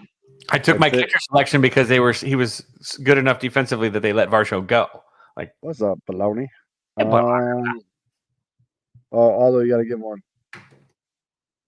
Kwan. Okay. We did center field. That's Luis Robert. Right field, Adolphus Garcia, Kyle Tucker, Alex Vertigo. I'm a big Kyle Tucker fan, so I'm going to go Kyle Tucker. That's another dude. Absolute fucking cannon out there. The Tuck man. Offense. Garcia, Tucker, Verdugo. Tucker. No, Alex, you can't put his numbers out there, dude. This is no stats. This No is all stats. top. No, top this of the is head. just all top this is of the if head. you know ball or not know ball. This is who knows ball. Pitcher, Jose Barrios, Sonny Gray, or Pablo Lopez? Sonny Gray. I'll go Pablo. Ooh, two twins there. All right. Yeah. Utility, you got Dubon from the Astros again, Zach McKinstry from the Tigers. Cubs legend. And Taylor Walls from Tampa Bay. Taylor Walls. Who the fuck are these guys? Come on, Zoe. No ball. I'm going to go Dubon because he doesn't win second base, but he'll win utility. Fair. Taylor Walls. Walls to the balls. Balls to the wall. To the walls. Wall. All right. On now my balls. Let's see how horribly wrong we were all there. What do you guys want to start with predictions? Let's start with awards. Award. All right. I feel like we did okay on the award side of things. Let's go with. All right, we'll start NL first. NL Rookie of the Year predictions. Kevin and Mitch. Cardinals. Kevin and Mitch both were all over the Jordan Walker hype. Ooh, second team all rookie. Didn't even make first team.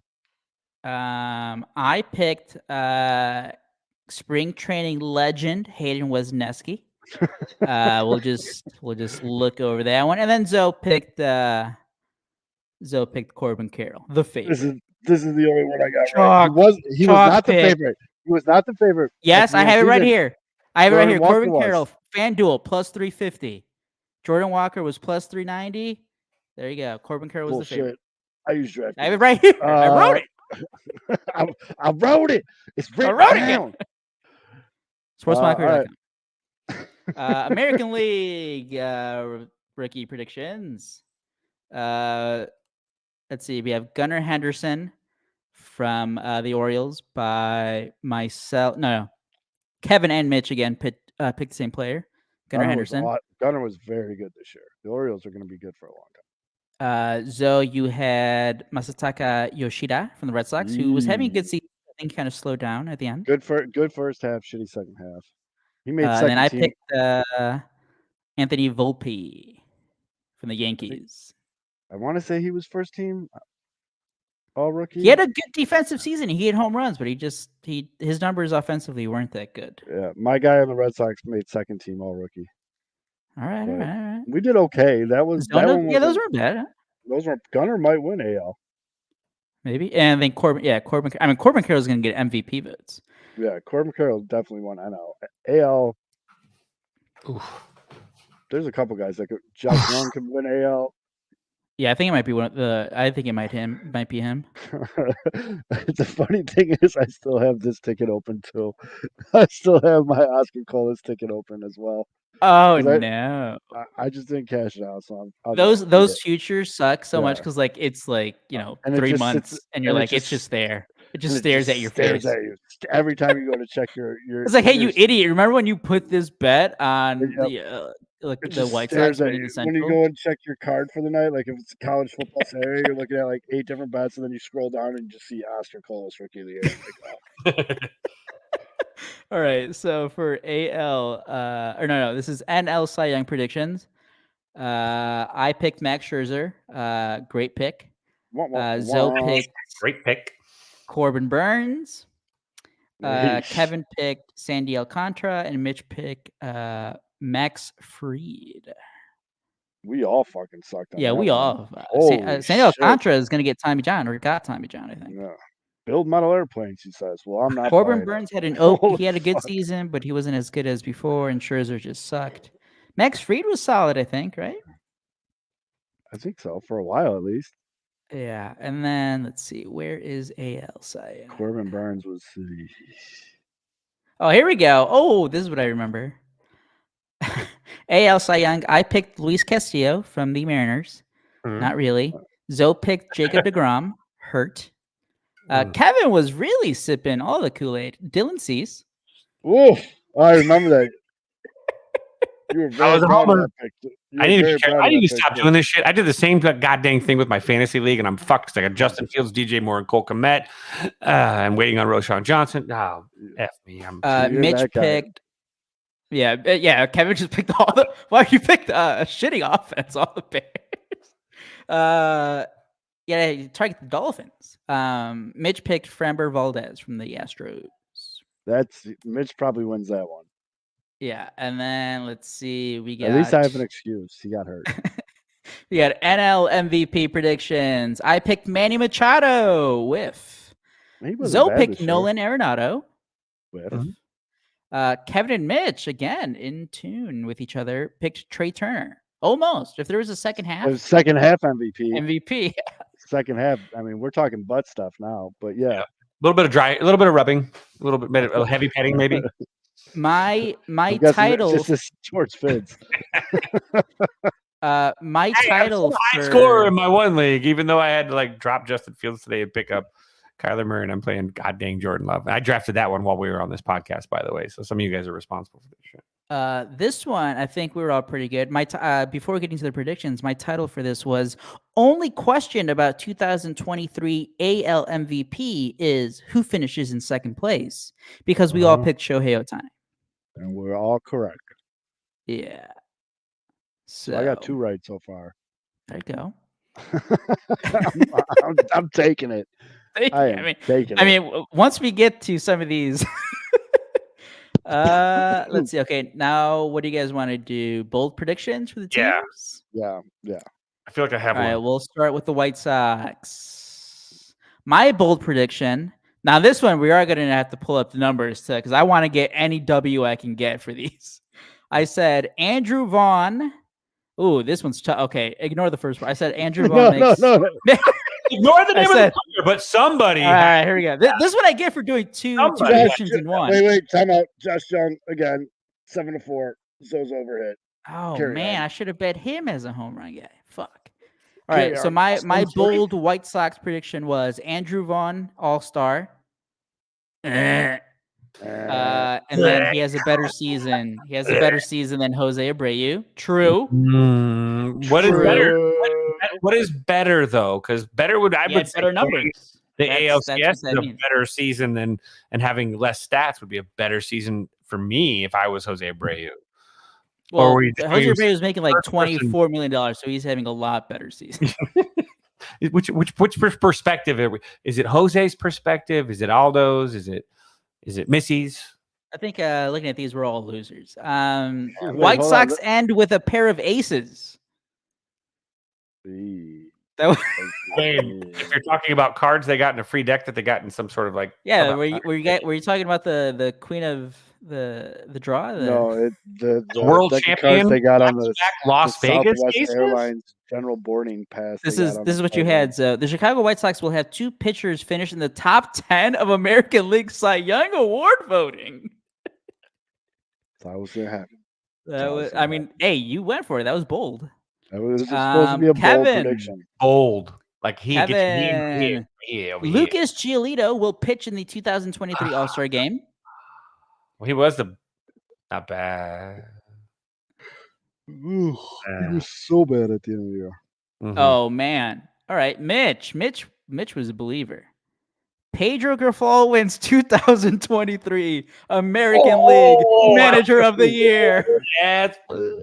These are absolutely amazing how bad they are. I think White Sox fans were wanting Pedro They're Grifol bold. fired in May. Yeah, they're supposed to be bold predictions, though. They are. I mean, That's why we're all having a good laugh. But we could have went the other way, and it could have been like bold prediction: the White Sox lose 101 games, because that would have been bold at that time, and you would have been correct. All right, Kevin, for the Cubs bold predictions. Nico Horner will win National League Gold Glove Award. Okay, that could still happen, realistic. That's clear cut. But also got a little too confident here. Will receive at least one MVP vote. Well, we don't know. But do we need know? We need another error from one of the voters for that. Yeah, that's what I'm hoping. I'm really praying on someone that doesn't read the ballot. Or Horner. Here we go. So this one is it's not a W, but I don't think it's an L either. Cody Bellinger hits 30 home runs. I think he hit 25, 26 per 160 I wanted him games. He would have. I wanted him on the White Sox, so I was high on him. I was as high as him. Mitch was all in on his favorite first baseman. Trey Mancini leads the Cubs in home runs. Oh, he leads the Cubs in the season, right? Trips to Cancun. Yeah, I think he hit I think he hit 4 home runs and got DFA'd after the trade deadline. Oh, trade deadline. That's right. There was the other lefty. The funny thing about this, Baloney. So Baloney commented here. Remember when we were all MFing the Sox zip projections? The funny thing is, it's going to happen again. We motherfuck them every year because we're like, no, not this year. Yep. The zip projections are going to come out again, and everyone's going to be like, bullshit. Blah, blah, blah.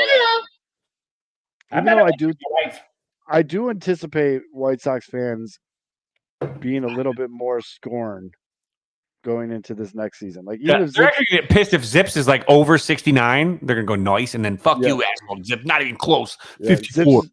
Zips is going to be like, the Sox are going to have 82 losses, and everyone's going to be like, fuck that. 95 to 100. What are you talking about? We're in that part of the simulation. My bold Cubs prediction was Cubs trade 2 starting pitchers at the trade deadline. Didn't happen. But they still finished above 500, which did happen. Did happen. All right. So here are win-losses. Win-loss predictions. Pretty close. And playoff division winners, wild card winner. It's gonna be so bad. All right.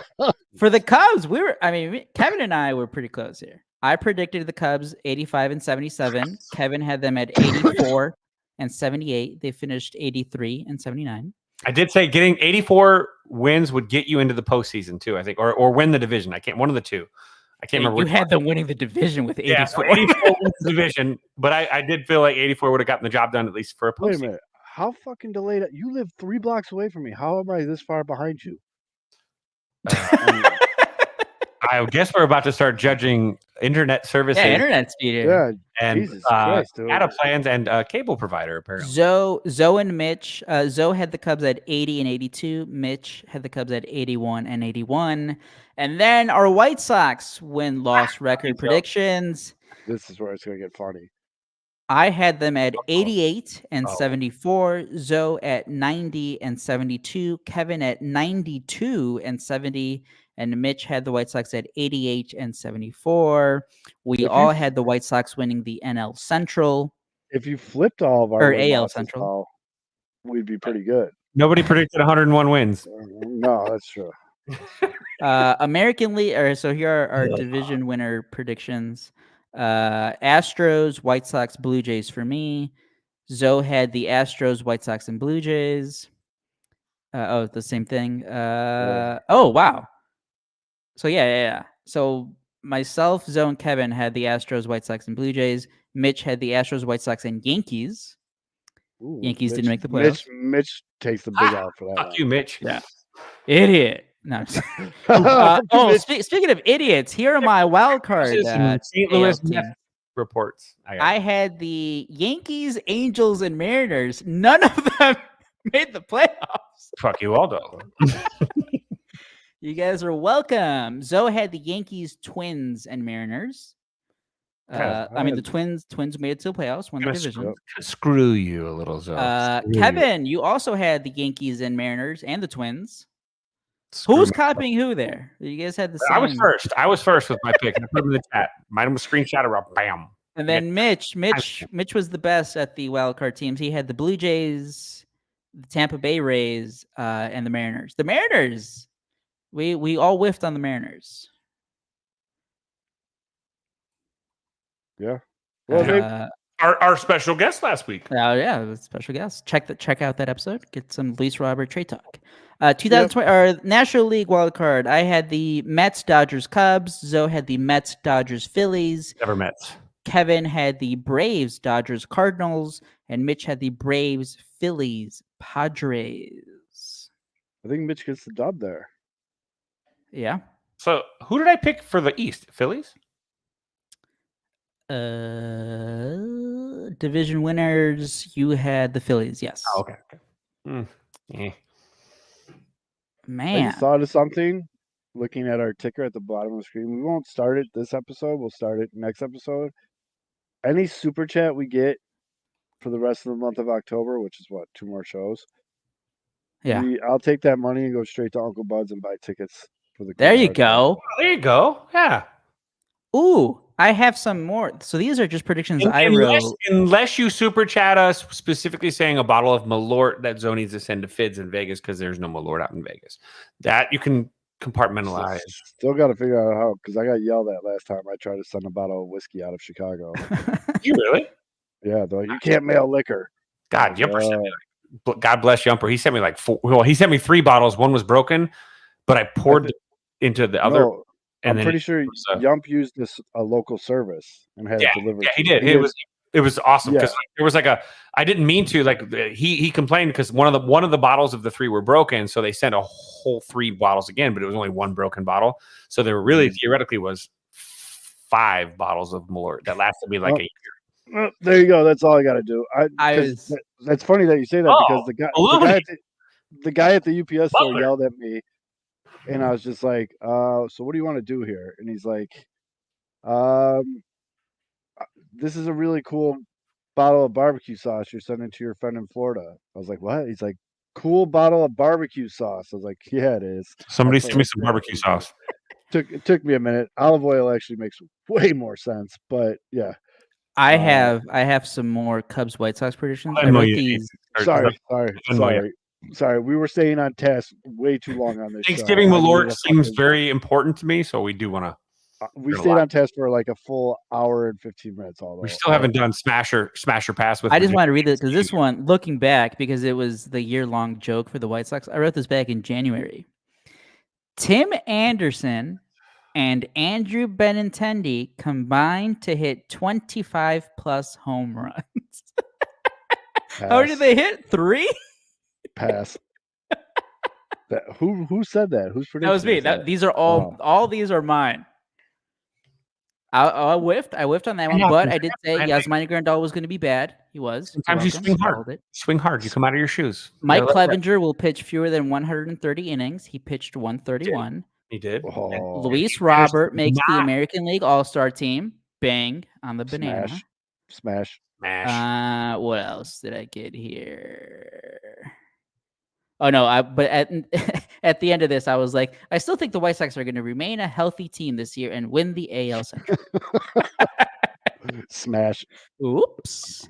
For the Cubs ones, I wrote this at the end of December. I think this was a week after they signed Swanson. There we go. Nico Horner wins Gold Glove at second base.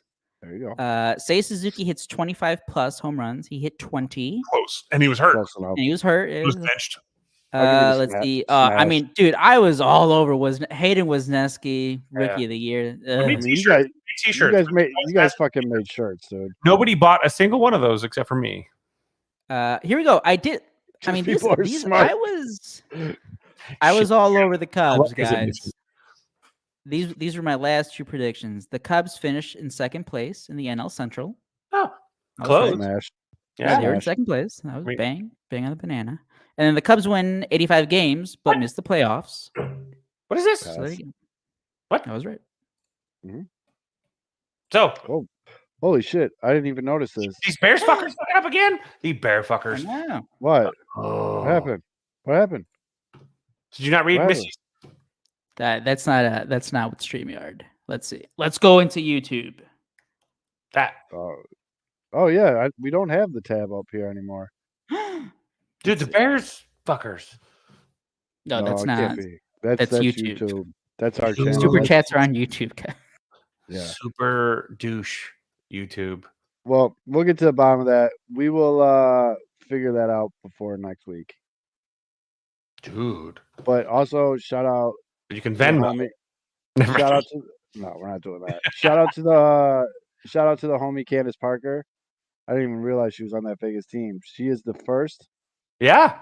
WNBA player to win 3 rings from 3 different teams. Yeah. That's a good. She's like LeBron, but But awesome, and from the South Side, so she Likeable. gets more points. Yep. Yeah. Although we gotta get on that, man. Holy smokes! I didn't even I'm recognize. looking it up. I'm looking it up. I didn't even recognize that the little tab up here wasn't there because usually you can have comments and super chat comments. Thank you, Missy, for pointing that out. Thank you for trying, Missy. Yeah, we are losing out on dollars upon dollars of revenue right now. I mean, we're talking almost like $6, dude. Oh, we have to verify our identity. Again? Didn't you already have to do all that shit? I guess so. Prove some info about yourself to continue. Get Oh. off my ass, Google. Although just send them a dick pic and let's go. I have to Come send on. a driver's license, passport, state ID, or green card. Oh, that's Which racist. one do you have, Aldo? Racist. They You saw your travel- name. You very true. Yeah, they did. You travel. None I of see you that you did. travel fluidly back and forth to Mexico on occasion, and here they come. Fid, All right. Wait, Fid, you log in and see if they ask for a green card. We'll sue the shit out of YouTube right now. I am logged in. Hold on, let me do this. Let me check it out. Hold on. We'll sue the shit out of YouTube right Wait, now. is it mockery or is it pinwheels? Yeah, I already put in my personal information. That's why they're asking for the green card. Oh, 'cause Aldo wanted to make sure the checks went to the right place. Exactly. Fucked up, man. Lower state income I'm gonna tax in leave it at- Arizona than I'm Illinois. gonna leave it at that. I'm gonna leave it at that. Mhm. Sorry, is it an inside joke? Never mind. Although, what's Alex this? gets Why, it. although, why did you write "Don't send the gringos the money"? That's fucked up, dude. Baloney told me. Mm-hmm. No, I don't. I'm gonna leave it at that. Sorry. Don't send these fucking gringos any of this super chat shit. I'll give you my fucking green card. Fuck them crackers. I'm losing my mind. Sorry. All right, so everybody, I think I have no idea how long this has been off, but so I know you have some cash in that wallet. Just So save for it next up. week. Save it up for next week. For next Make- week, Make a better big see a whole bunch of super chats. Be that high roller that really like it's like the people at church that tithe only twice a month always look cooler at church But, because fellas, they like accidentally miss it on 1 week and then they drop double in week now, 2. And then, I forgot, and then double. I'm missing. There's an inside. Missy, joke take going all on in your the comments. gambling winnings. I've seen you tweeting out the winners. So But a question though, fellas, and people in the comments, please feel free to chime in on this one. So let's say we take all this money from the super chats and we buy tickets and we win. and we win. Like, do Aldo and Zoe go meet Uncle Fids in Vegas, or what? I don't know what happens. Or there. do we get Mitch a fucking air conditioner? Oh wait, we don't need it now. It's cold season now, so that would be next summer. Yeah, we don't We might even need a heater. Oh, and for those of you that listening to the show, that Mitch is getting released from his captiveness. not from the podcast, from his captiveness.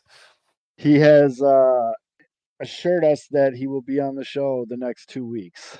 So Even more reason to super chat next week. Mitch, the return of Mitch. Yep. And also, if you super chat us even more, we will get Missy deported. So a lot of things going on. Up to you guys. A lot of things Yeah. going on here. But and also please make sure to tweet Mitch how wrong his predictions were. He loves that shit. And tell him that he's our rookie of the year. Yeah, loves it. Is He's still not really a rookie, rookie. though? Though. He's not really a No, rookie. He's a sophomore. he's a sophomore He's a because he sophomore, did a half season. He was a September call up last He's year. still a rookie to me, though. He's still a rookie to me. Maybe he didn't get enough at bats. Let's load the die a little bit, like Ian Happ in left field for Gold Glove. That's still that list of It really fucking pisses me off. left That list fielders. really pissed me off. Like, and I love Ian Happ to death. Don't get me wrong, but he had no business being even remotely even mentioned in the same breath as best defensive left fielder. He clanked enough fucking dog shit fucking moments on base hits that cost the Cubs some big runs late, by the way, late in the season, a couple of those. And he could not fucking throw a baseball on a line if you put a fucking chair and gave him like throw it through these uprights and you'll be good. And he still couldn't fucking do it. So except for that extra inning games.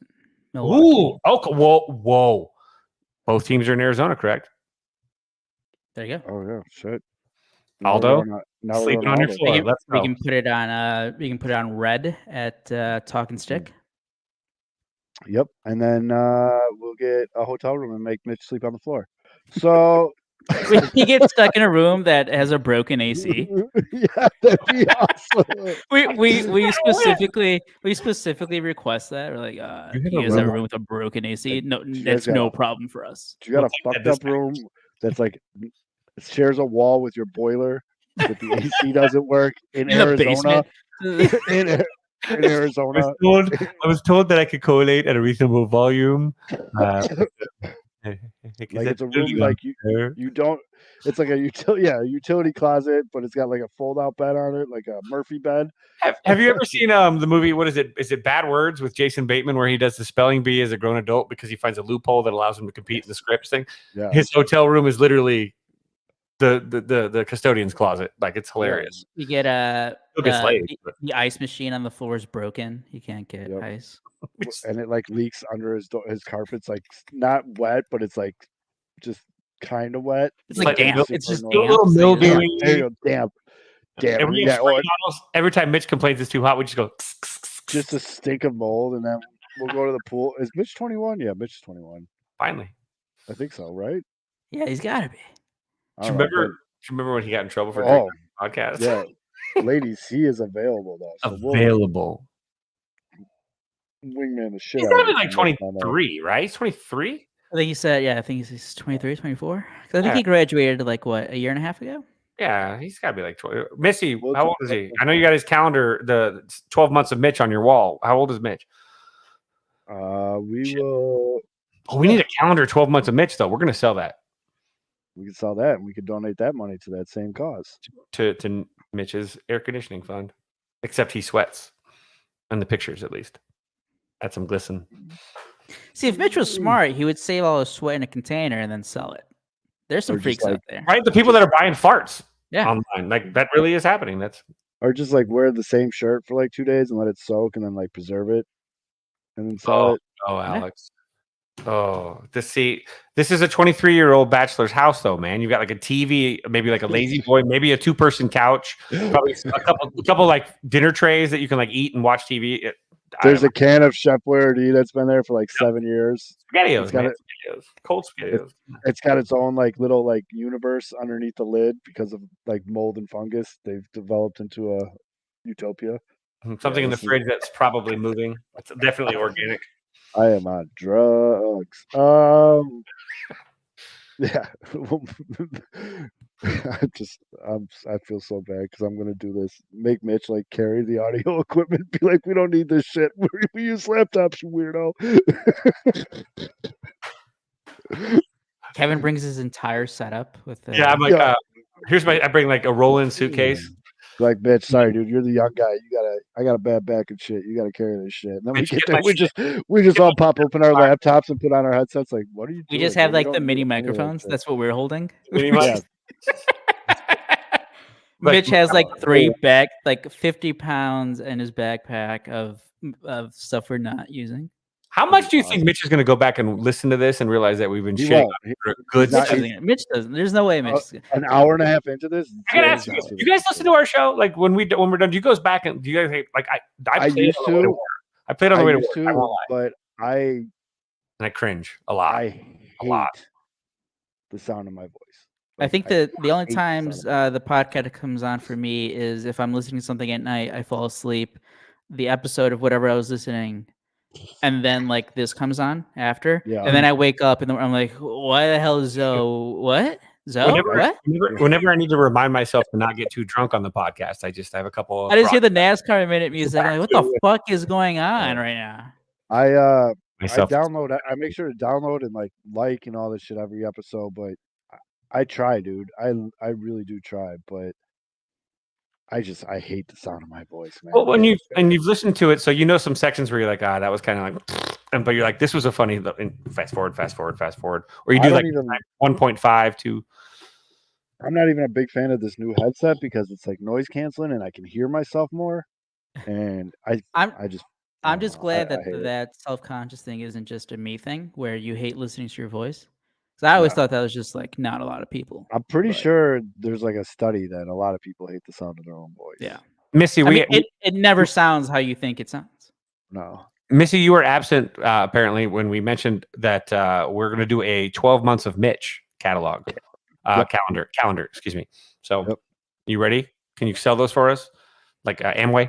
Every month is just like you can tell. Post it at the gym. Summer, like obviously, put them on the countertop at the gym. Mm-hmm. We just have a humidity level like into June, July, August. Where you can tell. Sweatier Mitch. 90%.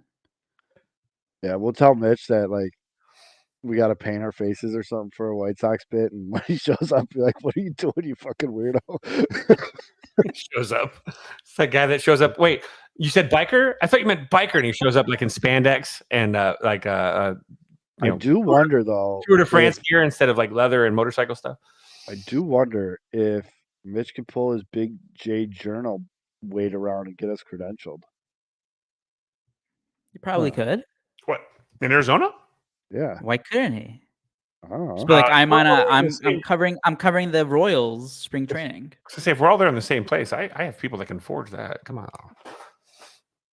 Oh, I can't be saying that. We got sports mockery into the Cub games when they played here. Can't be. There you go. It's not that hard. We can figure that one out. If we're going to spring training, we're gonna have lanyards, and if we don't have real ones, we'll make fake lanyards, and we will walk around like we're official. They'll say official. Podcast.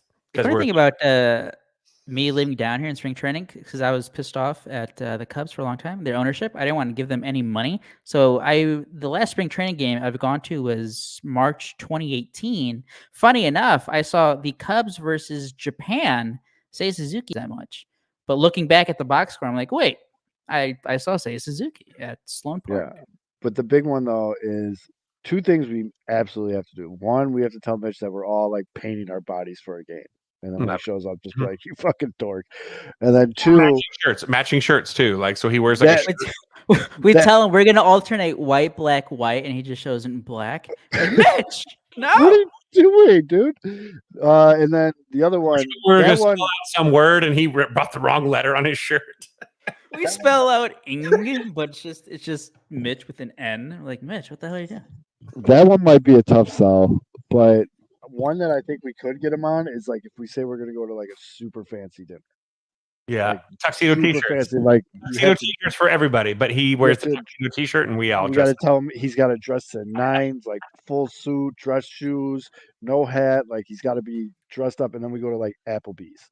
Oh, I was thinking the opposite. We go to like a really nice restaurant, but say that we're going to wear tuxedo t-shirts, and we actually dress nice, and Mitch shows up in a tuxedo t-shirt at like a really nice one of the saddest sights that I've seen since I've been living down here in Arizona was back in 2019 maybe.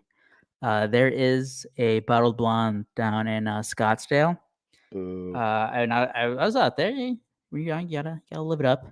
There was just like a group of like 4 or 5 Chicago dads in their like salmon shorts, like post-divorce polos. Polo. And like the shorts were mid-thigh.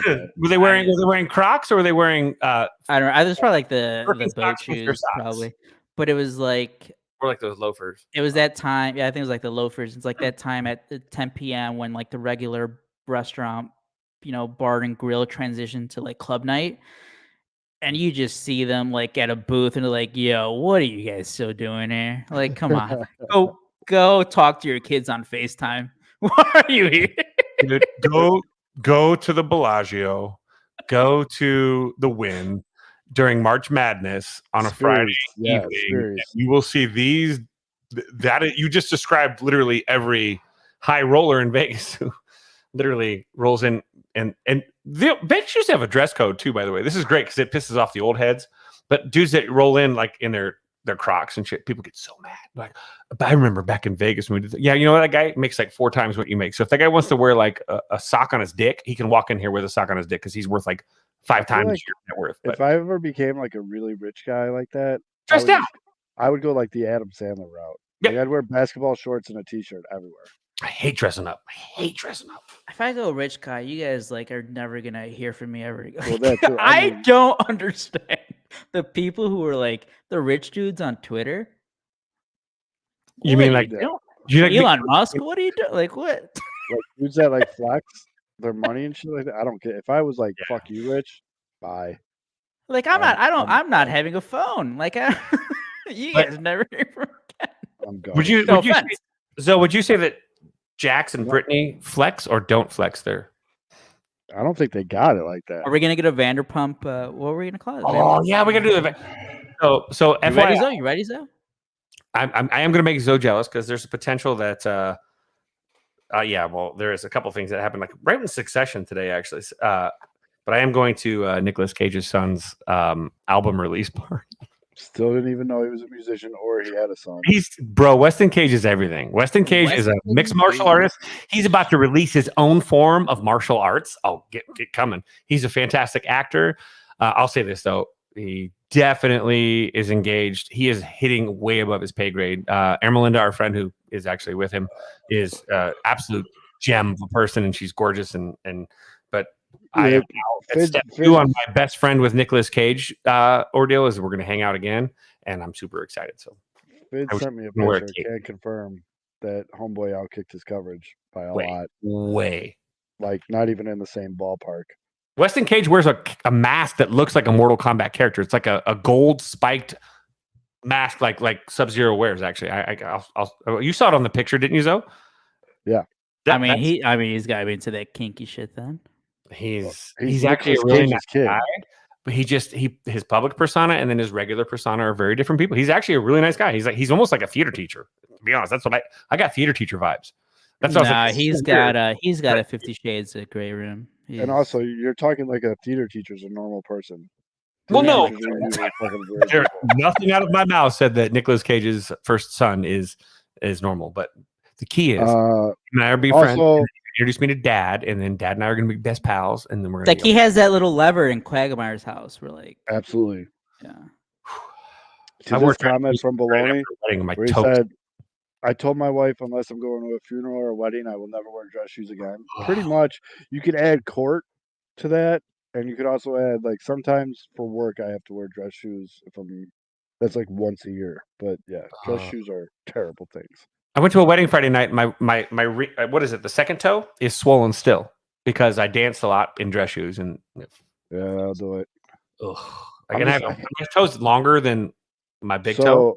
So a couple of years, probably like a decade ago, I made the decision I'm a no tie guy. Oh, okay. You get married, you invite me to your wedding, I'll wear a suit, but I'm not rocking a tie. I'll be the collar, no tie under a suit coat guy. So I'm a no tie guy, unless like it's like absolutely mandatory. To be worse though, you're that no tie guy that instead of no tie likes to wear the tie that's never ever actually like untied. It's always untied.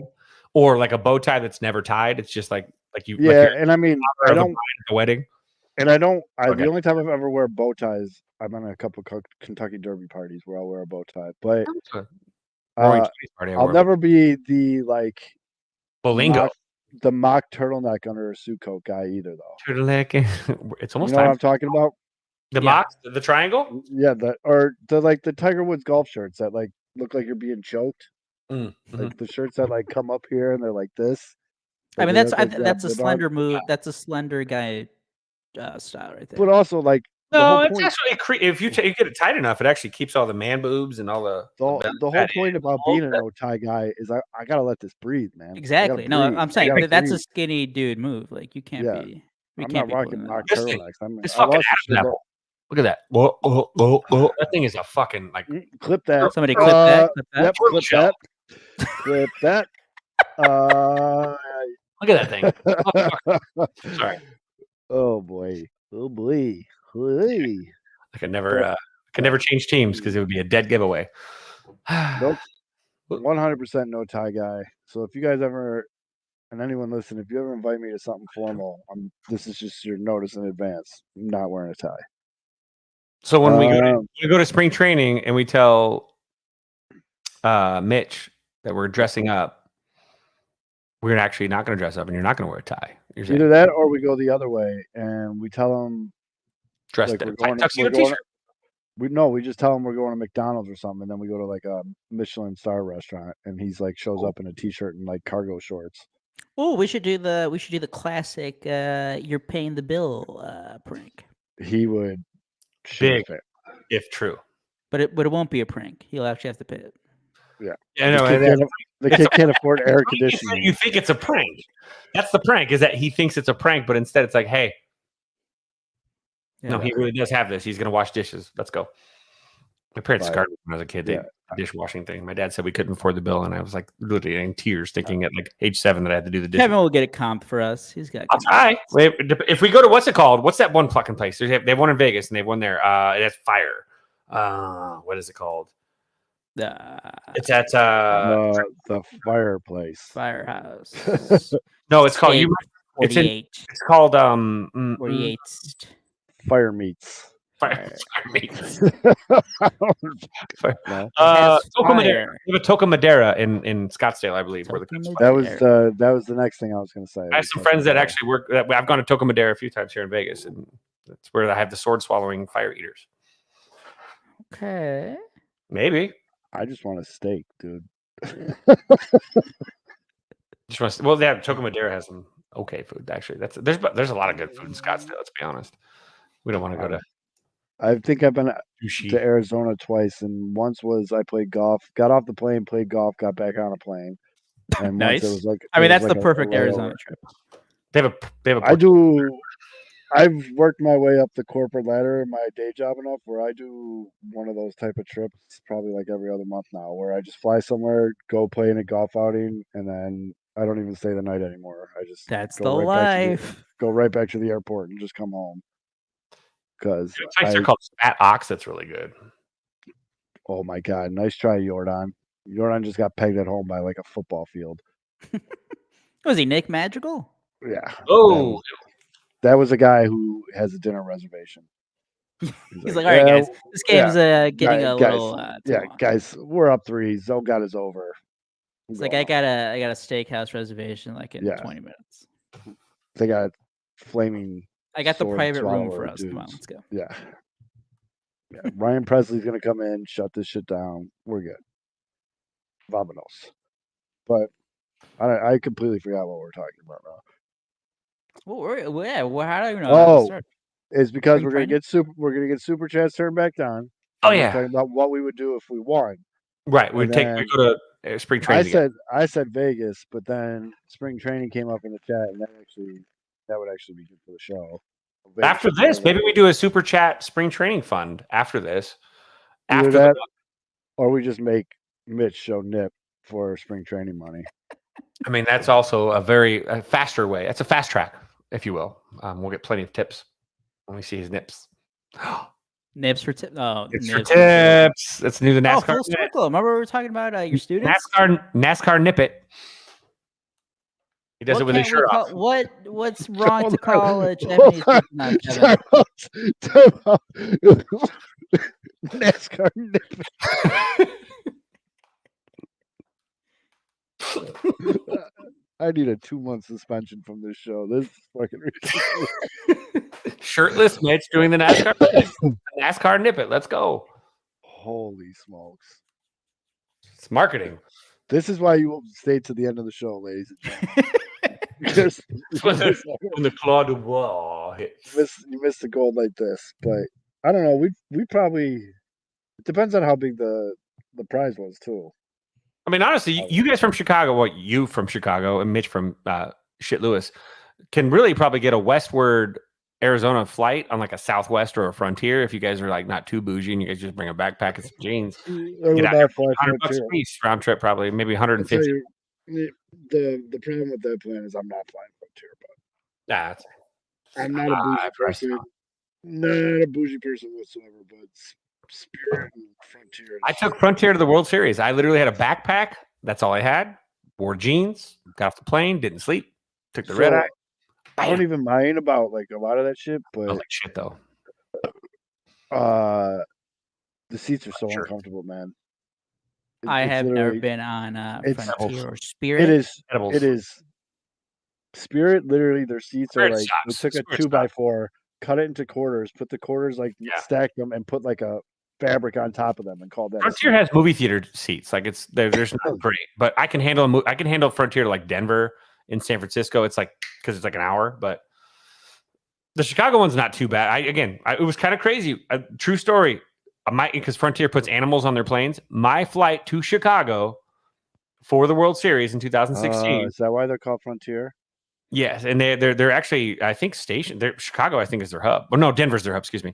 But it was like I did I bought the plane or whatever. So it was like actually $50 round trip. I think it was really insane. But on my airplane on the wing they have animals. I had a goat on mine, and I actually have a picture of it. I'm like, there's a goat on my wing, and I'm going to the World Series. This could be a good omen. If I ever take a Spirit or Frontier flight, bad times.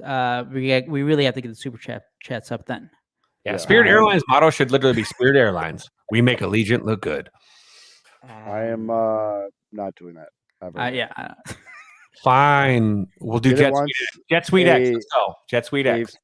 Former travel agent of ours booked a trip to Cancun with Spirit Airlines being mode of transportation. Oh, no. To Cancun? Never. Oh, no. Yeah, no.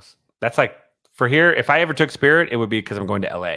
The flight home, thank God I was like so hungover or whatever, like just in that Mexican airport in the Spirit terminal or whatever, was just madness. For the younger listeners and viewers, I know it's not easy all the time, but open up a credit card, take advantage of the points. Yeah. Because you don't want to be flying on Spirit anytime. No. Especially on a 4-hour flight from Cancun back to Chicago. Holy shit, Zoe. I wish I'd have gotten the points that I took when I took the cash back out when I was a freshman in college, because Chris, this guy at my school, said, "Hey, give me all this money, I'll get you all this weed." And then he burned me. And there went my Discover card. Yeah. Kids, go get a Southwest Airline credit card, buy something for like $100 on it, pay it off, build your credit score up, and get the points. Yeah. Just get those points. Like financial advice. Points. Get the points. Yeah, and Missy, I 100% will. I mean, you didn't even have to pay me. I'll ask Mitch first. Start an OnlyFans from November all the way through, because that'll be the end of the Uncle Bucks thing, right? Uncle Bud's thing. I think it goes the whole month of. Maybe do like a November to like February 1st. Spring training drive, if we will. We could do like a fake graphic that has like a thermometer. We gotta do something for it. I don't want to just ask people for every dollar the Cubs. For every dollar the Cubs and White Sox spend in free agency, our listeners and viewers have to super chat us the same amount. Oh, I was thinking like a Jerry Lewis telethon style thing. We're just bringing callers and shit. We're like, for the next 30 minutes, we're gonna have on, and we just do like a long, like 12-hour broadcast. By the way, looking at this flyer, and I tweeted the flyer if everybody wants to see it, but there's no end date on this, so it just goes until somebody wins. Because there's 52 cards, man. This can go on for a long time. It could be 52 weeks, just the last card. And if that's the case, that's a Joker and the receipt that goes in the box usually that has the instructions. If that's the case, I want the instructions. I'm paying for a babysitter, and Mrs. O's coming with me, and we're not going to Arizona. We're going to Vegas. And we're getting a nice place. Oh, I was just saying, I have a room right here too, if you want it. Kevin, I always see these random TikToks from this. I think she's something in like real estate or something in Vegas, and she's always talking about like the shitty hotels that used to be nice, and like they're now so it's like, not Vegas Starfish because she's a like, and now they're like dilapidated, like the Rio. I think she said Rio's pretty shitty. Yeah. Like, are those true? So the Tropicana is obviously being torn down. So yeah, don't stay there. As far as like Treasure Island, talking about feral cats taking over one of the casinos. Let's go through the list. I can take you through like kind of the list because you got like the Palms is cool. Palms is great. It's still high quality. Congrats on them. The Gold Coast. the Rio, Treasure Island, Bally's, Tropicana, Those are the ones that were in our price range. Excalibur, yeah. Luxor. Hold on. Time out, Fitz. This will go a lot quicker if you just tell us the good ones. Yeah, what are the good ones? Yeah, Vegas Starfish is a see you next Tuesday. Vegas Policy is fine. Don't like Vegas Phil. He's the worst too. But what's the one guy that does all the tastings? Oh, he's awesome. No, what are the good hotels? Yeah, what are the good hotels? You want the best hotel for your bang? I personally think that you get incredible value when you stay at the Venetian or the Palazzo, technically, or one of the two, just because you got a dual hotel. Wynn is overpriced, but it's right across the street, so you really can go over there, and it's like literally a crosswalk. Your North Strip, which is there's all the best restaurants are down there. If you like the party a little bit more, MGM still has pretty good deals. It's not a terrible hotel. New York's again, it's fine. Cosmo though, man, you can if you get lucky. Cosmo, if you can get Zoe's getting lucky. All right. The Cosmo. What I'm saying is Cosmo. You can get yourself a really nice like mini suite for a really affordable price. And again, look, yes, you hear these stories about people that are like, I gave $20 to the person at check-in and they gave me an upgrade. You know what you can do? You can ask for the upgrade. You can call ahead and say, look, I'd rather have an upgrade. What can we do for an upgrade? Call the actual like concierge. And the concierge is the one that'll hook you up. People like, fuck, I'll give you a fucking suite, dude. Like, so it's not that strange. You just, Keith Lee's dope. Keith Lee's incredible. He's one of the nice, I'll tell you this, he's one of the only influencers that never ask for money. The other two that you mentioned, they get paid for their words. Sorry. And their endorsements. And I know this for a fact. But Keith Lee's expose them. Oh yeah. Oh well, we actually did. Like they've been there's a big battle going on right now in Vegas for these influencers that are like, we're not getting paid. I'm like, I got a receipt, bro. Like I literally helped you, I delivered the check, but fine. But it's just Vegas, I'd say like it depends. If you really are into the culinary and you're kind of like that, you want to be. Here, I'll give you my situation. There you go. I am not 21. Mm-hmm. I'm going to want to gamble, but like nothing like insane. I want to just I definitely want good food. Okay. That's very important. And then the missus is going to want like a pool spa day type situation. Okay. I'll tell you right now then, Venetian Bellagio, North Strip is your choice because then you can go play some cheaper hands gambling wise over at Treasure Island if you want. Bellagio is still a good gamble. They still have everything. So you're not going to find a dollar table unless you go to Fremont. Oh, and I want a good sports book. Oh, see, North Strip. Didn't sound good. Yeah, didn't sound good. Get a VPN, Zoe, so you can look at FanDuel.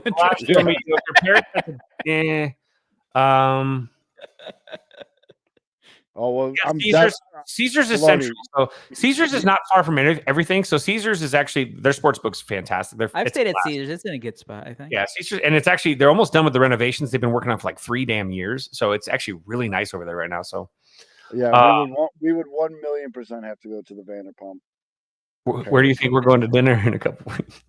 Well, yeah, I mean, Bravo Con, we got a dinner. No, actually, we're not going there. We're actually going to one of our clients. So, bro, if you get like in with Jax and like you guys start drinking or whatever, and you don't FaceTime me, I'm gonna be 100% FaceTime you with Jax. 100%.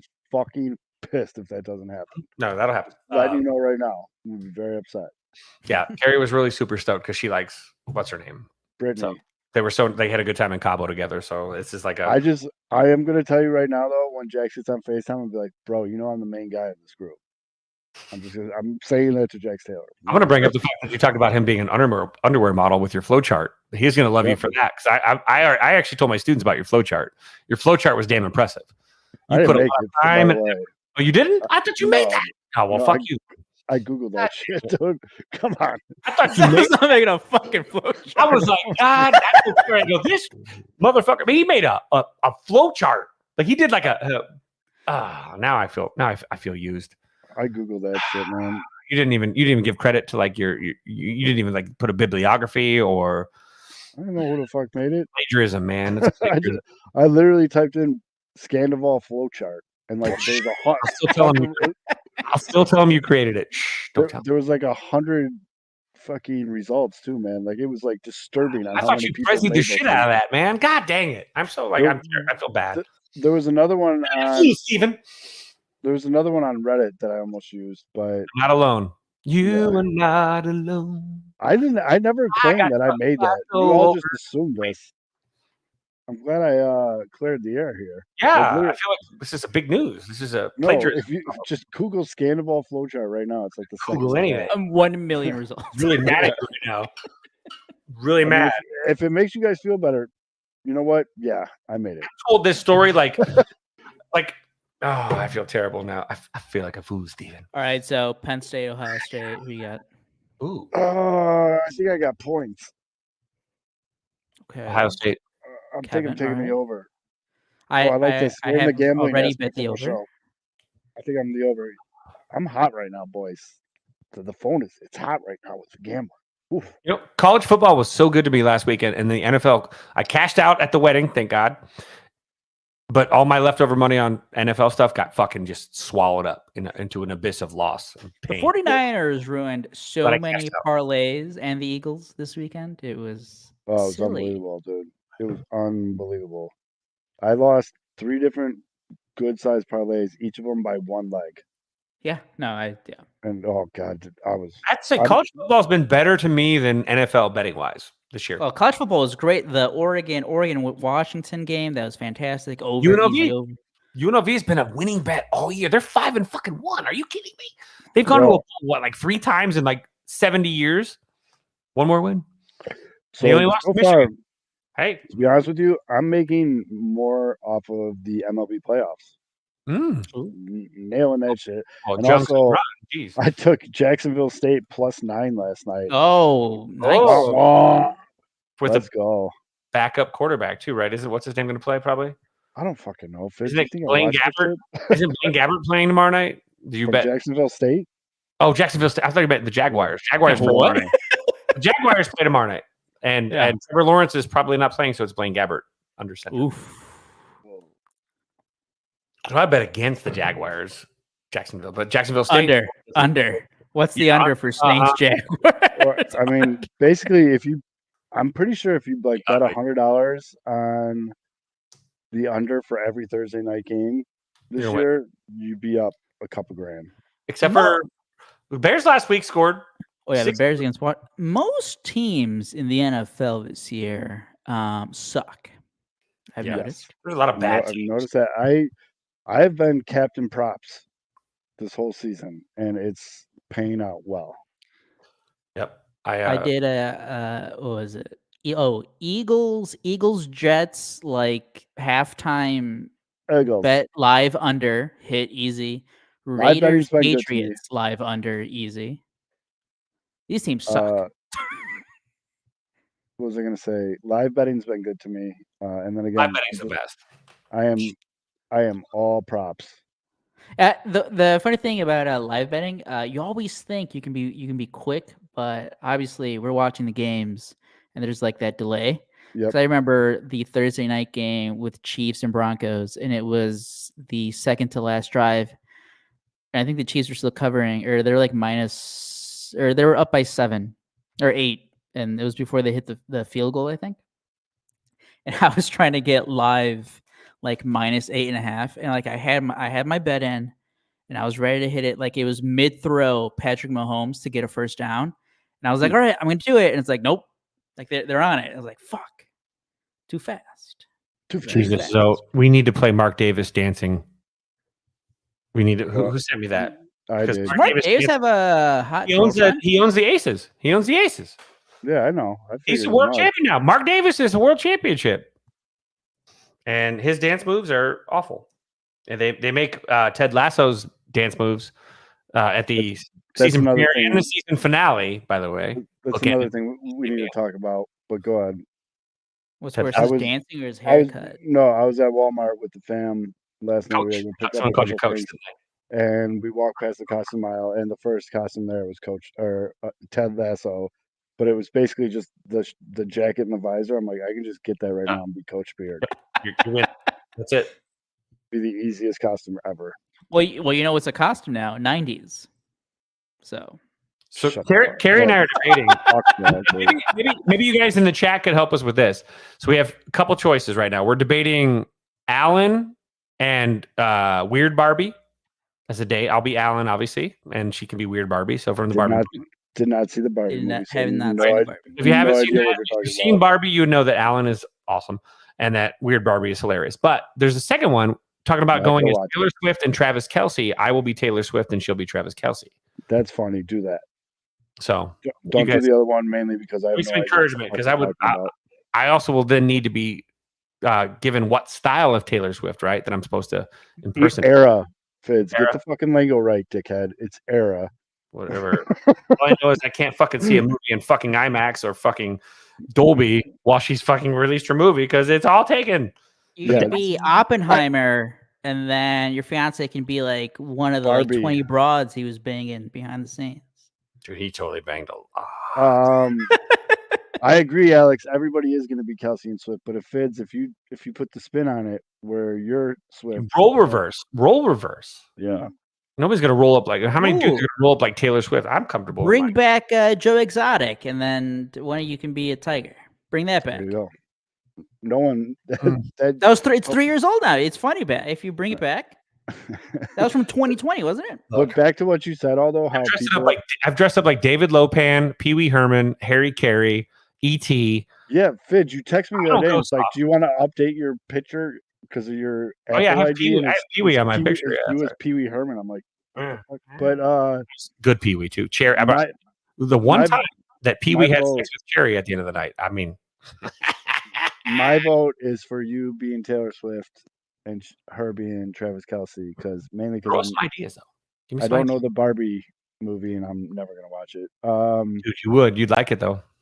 I have to go pick up my I'm Knuff shirt. I won a You Knuff sweatshirt the other day on a. You know what? I Instagram. take that back because when it's free, HBO. I'll probably watch it. Just And out you know of what you'll say? curiosity. I can't believe I didn't watch this sooner because this shit's funny as hell. Zoe, have you done the NASCAR Mm, live it is stream yet? funny as hell. I will tell you this right now. Ryan Gosling kills it in that film, and We should talk more about Barbie we should talk more about Barbie. because I don't want to answer all those questions because I haven't done it yet. Yeah, Zoe has to do. Wait a minute. We do Yep, NASCAR, don't we? yep. I owe it. Oh, dude, I'll come on the because we're gonna do that. That's gonna be a playback, right?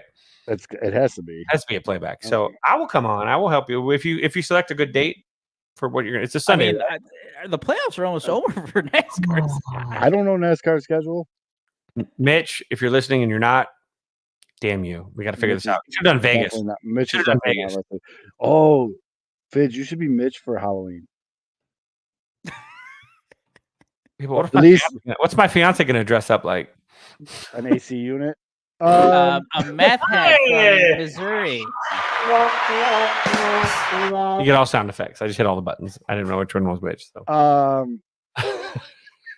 Is there a NASCAR spring training that actually? is Zoe, there? there's still races October 22nd, That's October next- 29th, this weekend. and the championship race is November 5th.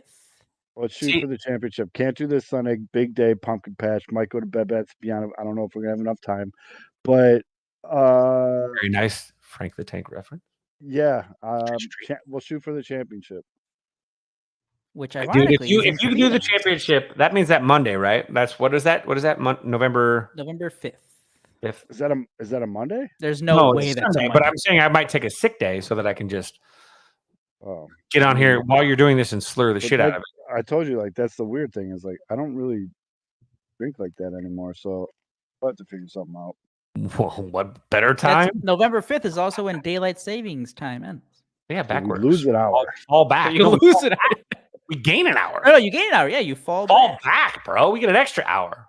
So It's you the should shittiest be, you night should of the be year 'cause you're fully like, I thought rested. fantasy football started at this time, but now I got to wait another hour. So Zoe, you should be fully rested for your completely sober, like 4-hour stream of NASCAR. I won't be sober. Terrible idea. Terrible idea. Like edibles, crack. No, meth. we should would do be really it where you can only drink if you get like a for every $5 super chat is like a drink for you. Hey, Sunday is apparently the best of the races, so maybe we should do Sunday. I can't do this Sunday. I'm dead serious. I'm going to a pumpkin patch. It is what it is, man. November 5th. November 5th. November 5th. Do you guys like Joe Davis? What time does shit pop off this Sunday? Oh wait, homie, I have distance from Tombstone to Mesa on my browser. Like what fucking? I don't even know what time. What time do NASCAR races start? I have no idea. 11:30 a.m. here in Vegas, so I would assume same That's time. 1:30 Chicago, or 12:30 with the fallback. Nope. Schedule. Let's see. No, February 19th. That's a Daytona. Oh Jesus, it's Daytona 500, dude. That's like Ricky Bobby style too. That is at 1:30 Pacific time. Yeah. Thank you, Alex. I appreciate that, bud. I might hit you up for that. This next race is at 1:30 Chicago time, I believe. Yes, it is correct.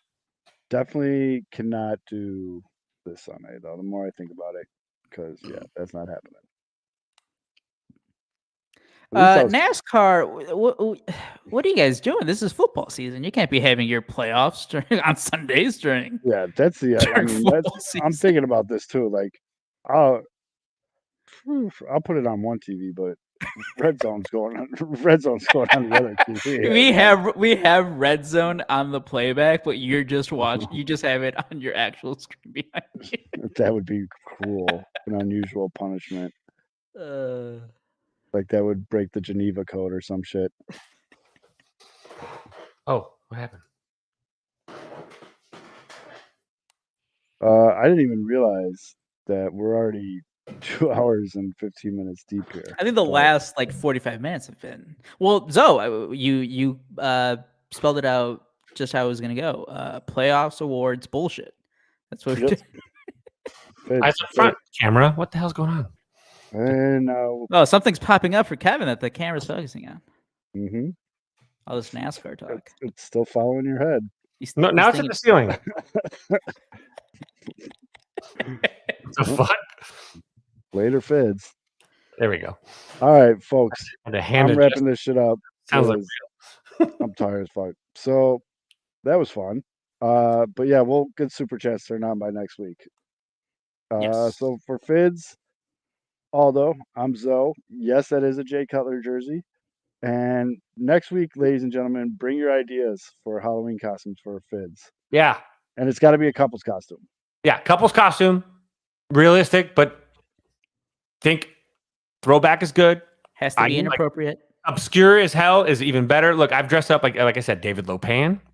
So we can talk about obscure. We can go. Lopan.